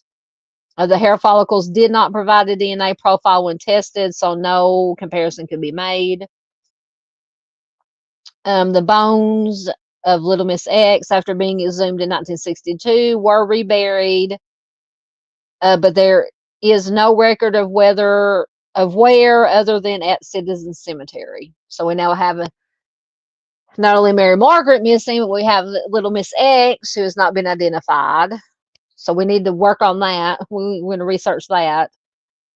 Regardless, Summer said there is possible DNA evidence that still remains on the necklace found with the bones that is currently undergoing processing for a profile. The samples taken from Mary Margaret's family will be entered into a national DNA database for possible future comparisons. Cornelius said Mary Margaret's family still calls at regular intervals for an update on the case. They live relatively traditional lives in the Tulani Lake area of the Navajo Nation. Cornelius said, hopefully we can solve this and find out where she is. It sure would be nice to give family closure on that. Absolutely. So now I'm thinking about this little Miss X. We'll have to look into that. Yet another one to add to my ever-growing list in my little notebook. But all these missing, especially unidentified, they deserve all this, everything. All right. Let me get back down.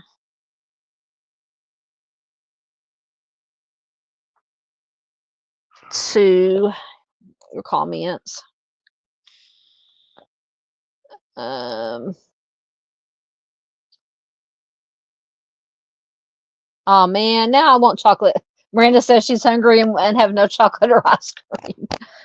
Now I want some ice cream. I haven't had ice cream in forever. Mm, Chris has leftovers. I had chicken spaghetti for supper. Daniel, the youngest brother, I had to take him some milk, and I got there, and he says, "You want something to eat?" I'm like, "Sure." He cooked chicken spaghetti, so I had some chicken spaghetti, and I took some to Mama. So I had chicken spaghetti for supper. It was very good. Um,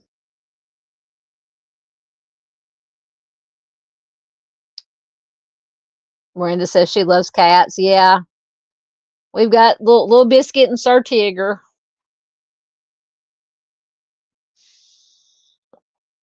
Um, aw, thank you. Chris said Biscuit looks like a cute kitty. Yeah, he's something. He's something. Artist says he loves Biscuit. Yeah, I'm always posting. I have to do something for everybody. I usually post members only pictures of the kitties, but I'll have to post some of Biscuit and Tigger for everybody. Yes, he definitely wanted to be heard. Yep. But yeah, I was gonna let him stay in here. I thought he might sit up on my lap and and be a good co-host, but no, he's gotta go crazy. Yeah. Miranda, so we say kitty wampus. Yeah, we say down here in these parts, I've always heard catty wampus. Everything went catty wampus. Oh, thank you, Nan. I don't know about that, but hello. Turn the camera on when I'm greeting somebody. JPHM, good to see you here. That's a new name. Once again, unless it's somebody that's been here before that's changed names, but it's good to have you here. Thank you for joining us. Always good to have good new people here. Yeah,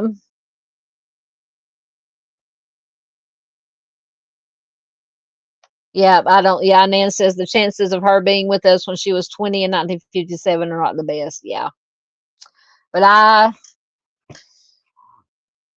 obviously, in my opinion, the two fellas that she was seen getting into the truck with are top of the list. Obviously, hopefully they were checked into. Yeah, it should be almost 90 now. Yep. Yep, I believe you're right, Miss Paula, unfortunately. Uh, all right. Oh. All right, we'll see who we got next. Susan Carol Castle. Oh, no name change, new tiny channel. Well, somebody can grab the link and put it in there. Absolutely. We love new channels. Absolutely. You can stick it in there. We'll check you out. Any of our mods or anybody with wrenches can stick it in. All right, let me find Carol's information.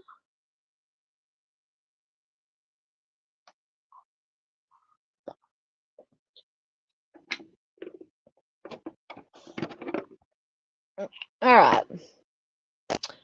This is Susan Carol Castle, or Cassell. She's been missing since January 3rd, 1991 from Glendale, Arizona. She's a white female, 35 years old. When she went missing, she would be 69 years old as of 2025.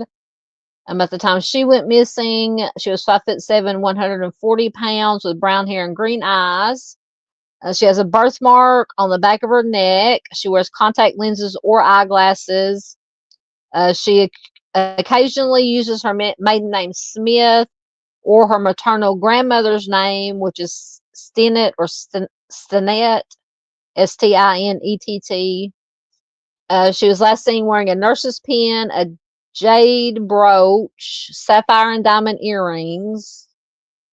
Well, this is all jewelry. A sapphire necklace, a wedding band, a sapphire ring, and assorted pieces of costume jewelry. And she was pregnant at the time of her disappearance. So that just adds a little more to it. So Susan's husband and James told authorities that his wife returned home unexpectedly from work on January 3rd, 1991 in Glendale. Sorry. Susan was employed as a nurse at Boswell Memorial Hospital in Sun City, Arizona at the time. She worked a double shift on the day of her disappearance. James stated that she left their 4-year-old son in his care, then departed their residence. Susan has not been seen again. Her vehicle was located at her family's home. She never claimed several paychecks from the hospital prior to her disappearance. James took their son on an overnight camping trip on January 3rd, and when he returned home on January 4th, he reported his wife missing. I'm not saying, just saying, a little bit of red flags there. Susan's mother said that she spoke to her daughter via telephone the day that she was last seen. Susan said that she was tired after working a long shift and will call her mother back later. She never returned the call, and her mother stated that it was very uncharacteristic of Susan to vanish without warning. She was reportedly in good spirits at the time of her disappearance, and although she did have some problems in her marriage, she did not have any other personal problems or medical problems.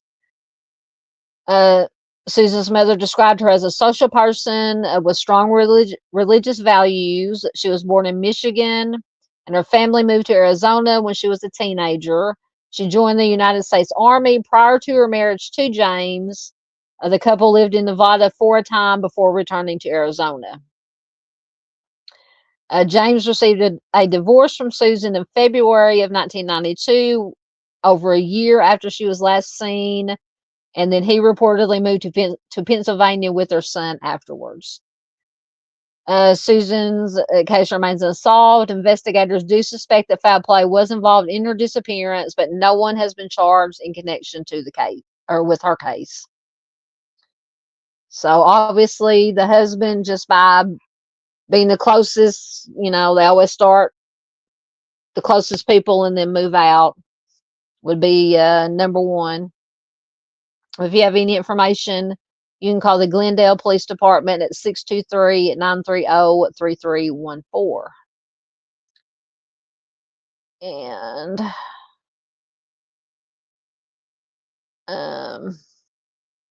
I think that's all I had. I was not able to find any additional information. Let me search one more time.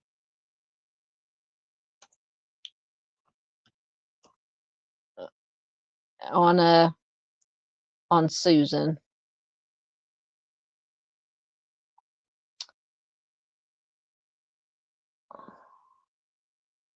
See if this has anything additional.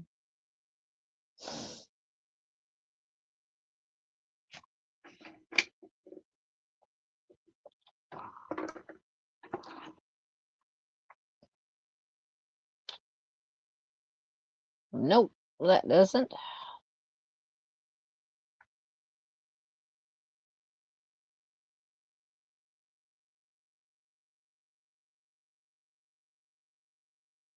Nope. Not a whole lot on a lot of these cases, unfortunately. All right. All right. Did JP sneak? Oh, that's John. Oh my goodness, JPHM. That's John Paul Hansen. Good Lord. You keep John Paul's always changing his name. I'm sorry. I know who that is. John Paul Hansen Music. Sorry, JP. Oh, goodness gracious. You changed your name again. Yes, JP is awesome. I'm sorry I didn't realize. You know me. You're very welcome, JP. Our old friend JP. Yes. Now I realize who you are. The light bulb went on when I saw the links. I apologize.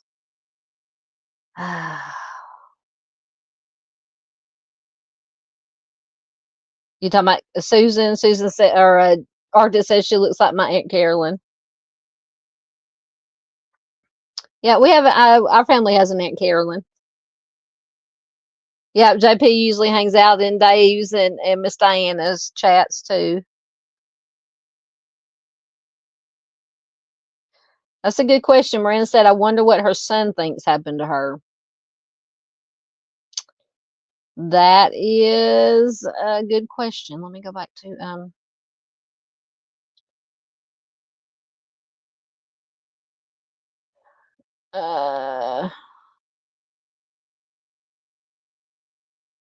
the same. Oh yeah, okay. So when it didn't so they had a 4-year-old son, and then it said that she was also pregnant at the time she disappeared. So you have her missing and the baby missing, the unborn baby missing. Yep. And like I said, I Google searched, got on the Google machine, and couldn't find um, any other articles with any additional information, interviews with the son or any family members or investigators that worked on the case. So, yes, definitely red flaggy. I just don't know about we don't play the blame game, especially with family, but I mean, and I'm sure they checked out the husband's, the story and all that. It said that he said that she returned home from work unexpectedly on January 3rd. And then it said James took the son on an overnight camping trip on January 3rd. And when he returned home on January 4th, he reported his wife missing. So do with that what you will.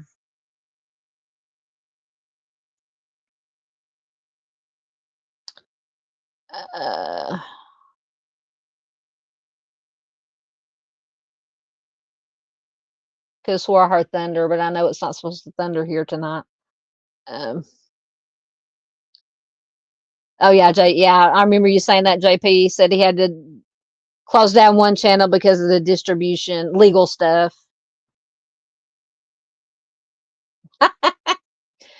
Oh, Arctic. This JP changes names more often than Taylor Swift changes men. Is Taylor still with Travis? Oh, Travis? With Kelsey? I don't. I listened to Taylor Swift back when she first started out when she was country, but I haven't listened to any of her stuff in years when she went pop or whatever. Yeah, I agree. Hey, Charles, good to see you. Welcome, welcome. Yes, see, that's what I think too. Miranda says timing of the camping trip is suspicious.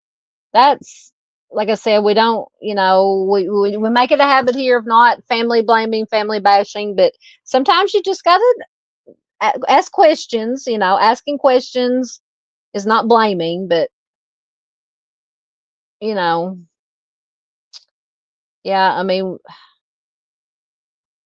unless he didn't think anything was wrong. It says she came home unexpectedly from work. It didn't say why she came home unexpectedly, unless it had something to do with. It didn't say how far along she was pregnant. Maybe she's having morning, sickness, whatever. Didn't feel well. But you would think that if she wasn't feeling well, why would he decide then to take the son on the camping trip the night of the day that she came home early, and then come home the next day and immediately report her missing? Just something to think about. Just, food for thought.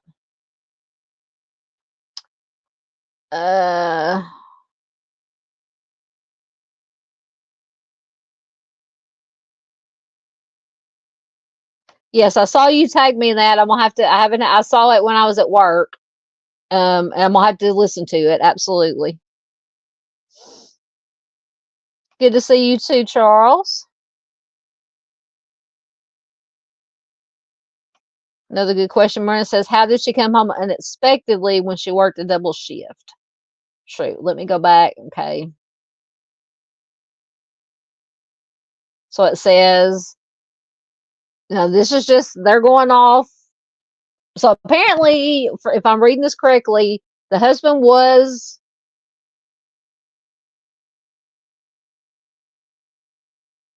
okay, so the last person to physically see her apparently was her husband, because he's the one that told authorities that she returned home unexpectedly on the 3rd. She had worked a double shift on the day of her disappearance. He said that she left their 4-year-old son in his care, then departed from their residence. Now, where did she go? I'm assuming it's that same day. So she came home from work unexpectedly. So did he have the son, or was he at daycare? So she came home unexpectedly. James stated that she left their 4-year-old son in his care, departed from their residence. Didn't say where she was going. And then the only other, her mother said that she spoke to her via telephone the day that she was last seen. So I'm assuming that's on the 3rd. And so when she spoke to her mother on the phone, apparently she said she was tired after working a long shift and she would call her mother back later. She never returned the call. It says her mother said it was very uncharacteristic of her to vanish without warning. She was in good spirits at the time. It says although she did have some problems in the marriage, she did not have any other personal problems or medical problems. So just a little, something's just a little, I don't know, just a little odd, in my opinion. Um,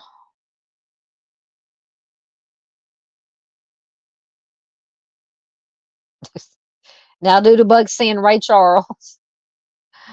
Uh,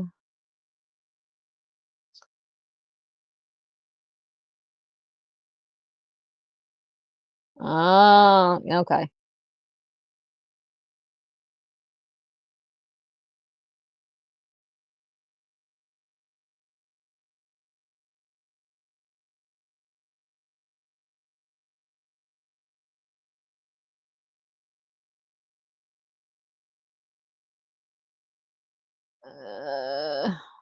Okay. I think I'm caught up in comments. All right, how long will we be going? Not too bad. A little bit over almost 2.5 hours. All right, guys. Y'all got anything else? I think that was the last one. Yep, that was the last one. Once again, I do want to share. Let me find the. I want to share once again Miss Joynelle Brandon, missing from Arkansas.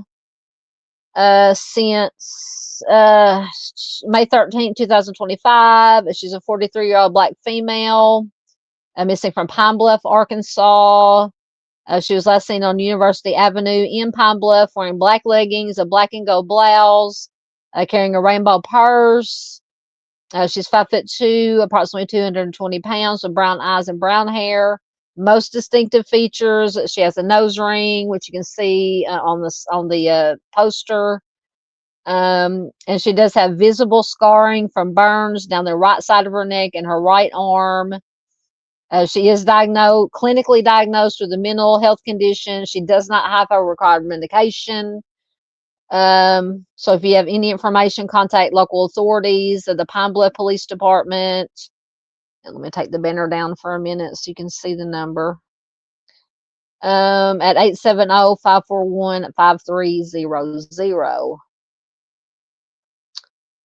And then we also have this lunatic on the loose in Arkansas, Grant Matthew Harden. So anybody in the north central northern Arkansas, southern Missouri, around there. Please be on the lookout. Very dangerous fella. He is a convicted unaliver and a convicted essayer. And I'm pretty sure, or I'm not. I'm gonna say pretty sure. I would suspect that that he has other nefarious things going on. So just be out on the lookout for him. I'll put Miss Janelle back up there because she is right now Arkansas's most urgent, in my opinion, most urgent missing person. According to her family, she was at a friend's house, and we talked about this earlier at the beginning in case you missed it. She had gone to a family friend's house. They say he'd been a family friend for a long time, very trustworthy. He says that she left his residence with a man in a white box truck. Now, this is what he says, which I find very odd. But anyway, regardless, her family obviously is desperate, worried beyond worried about her. So we need to get her face and her name out there as far and wide as we can. I did a video on her once again. Please watch it, comment, like it, share it. I posted this flyer on my community tab. Please share it. You can snag it, save it to your device, share it on whatever social media platforms you're on to help Miss Joynelle's face stay out there, and hopefully it will be a good outcome. That's what everybody is praying for. All right.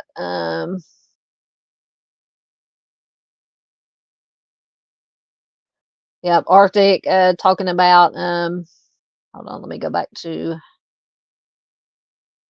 1 second. To Miss Susan, Arctic said, anytime a woman comes up missing right after a convenient camping trip takes place, my spidey senses start tingling. See, I know. Why? So, your wife you have a 4-year-old, and we all know how 4-year-olds are. They're a handful. And then your wife's pregnant. It didn't say once again how far along she was. And she comes home unexpectedly for whatever reason. Maybe she wasn't feeling well, but then he said she left the 4-year-old with him and left the residence. Don't know if she gave an explanation. If, once again, hypothetically, if this is even what happened. And then he takes the 4-year-old. I mean, I know what happens, but who takes a 4-year-old by themselves on a camping trip?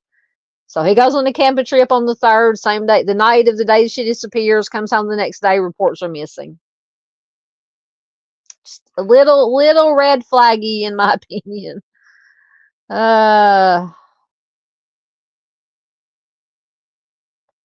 Who doesn't care what you think?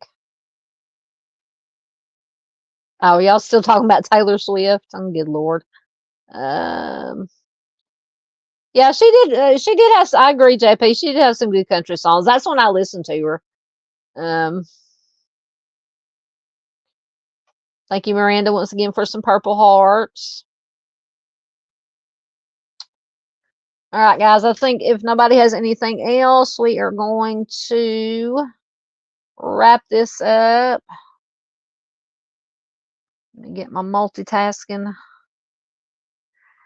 So thank you everybody for being here. It was so good to be back after 2 weeks. It's the first live stream I've done in 2 weeks. I'm gonna try not to take any more extended breaks. Now I'm not gonna promise anything. Things come up in real life sometimes at the last minute. But I may try to do maybe Wednesday or Thursday. Like I said, we can't do it. We usually do our True Crime After Darks or Southern Gal After Dark fun ones on Fridays, but this Friday is our family game night. Can't miss that. But maybe Wednesday or Thursday, we might just hop on here for a little bit, about 8 or 8:30 or so, and just chat, hang out, have fun, have a little bit of fun. If there's anything urgent that as far as missing persons or anything that needs to be discussed, we can obviously, of course, discuss that. But it'll be kind of a loose, whatever we want to talk about. So I will get that scheduled. Thank you if you're replay crew. Thank you for watching. We love our replay crew. Thank you, lurkers. We love our lurkers. So today's Monday. I will probably have another video upload for Wednesday. So be on the lookout for that. And I promise I've been working, trying to get myself to work on, for the members only, I've been doing the Boy Scout Secret series, which that one is very, very close to me. So it's been really hard for me to try to get it worked out, just because I am very close to it. But I'm going to try my best to get I think it's part 3. I will do my best to get it worked up and recorded for you guys, for the members. Just bear with me. Like I said, it's a case that's very close to me, so it's been a little bit harder for me to get my mindset to get it done. But I promise I will get it as soon as I can. Other than that, have a good rest of your week. Be safe out there. Be careful. Be kind to one another. Take care of each other. We are all we have. And go through your comments. Thank you, Mustang. Always good to have you here. Thank you, Miss Doodle. You know I love you, lady. Yep, everybody have a wonderful night. Sleep well and feel loved. Thank you, Arctic, my friend. You know I love you too, sir. Thank you so much. I don't know if it was great or not, but it is what it is. Thank you, JP. I'm sorry. I apologize once again for not taking me a minute for the light bulb to come on. Thank you, Chris. Oh, Chris says it's going to rain now. Yeah, I think I'm here in Arkansas. Maybe we have 2 or 3 more days of dry weather. Thank you, Miss Nan. Thank you for being here. Thank you, everybody, for being here. And once again, I will, if I can find it, leave you on a little bit of a lighter note to kind of lighten things up. With some pictures of the babies, the fur babies, Sir Tigger and Little Biscuit. So I will see y'all probably Wednesday or Thursday. Have a good week until I see you again.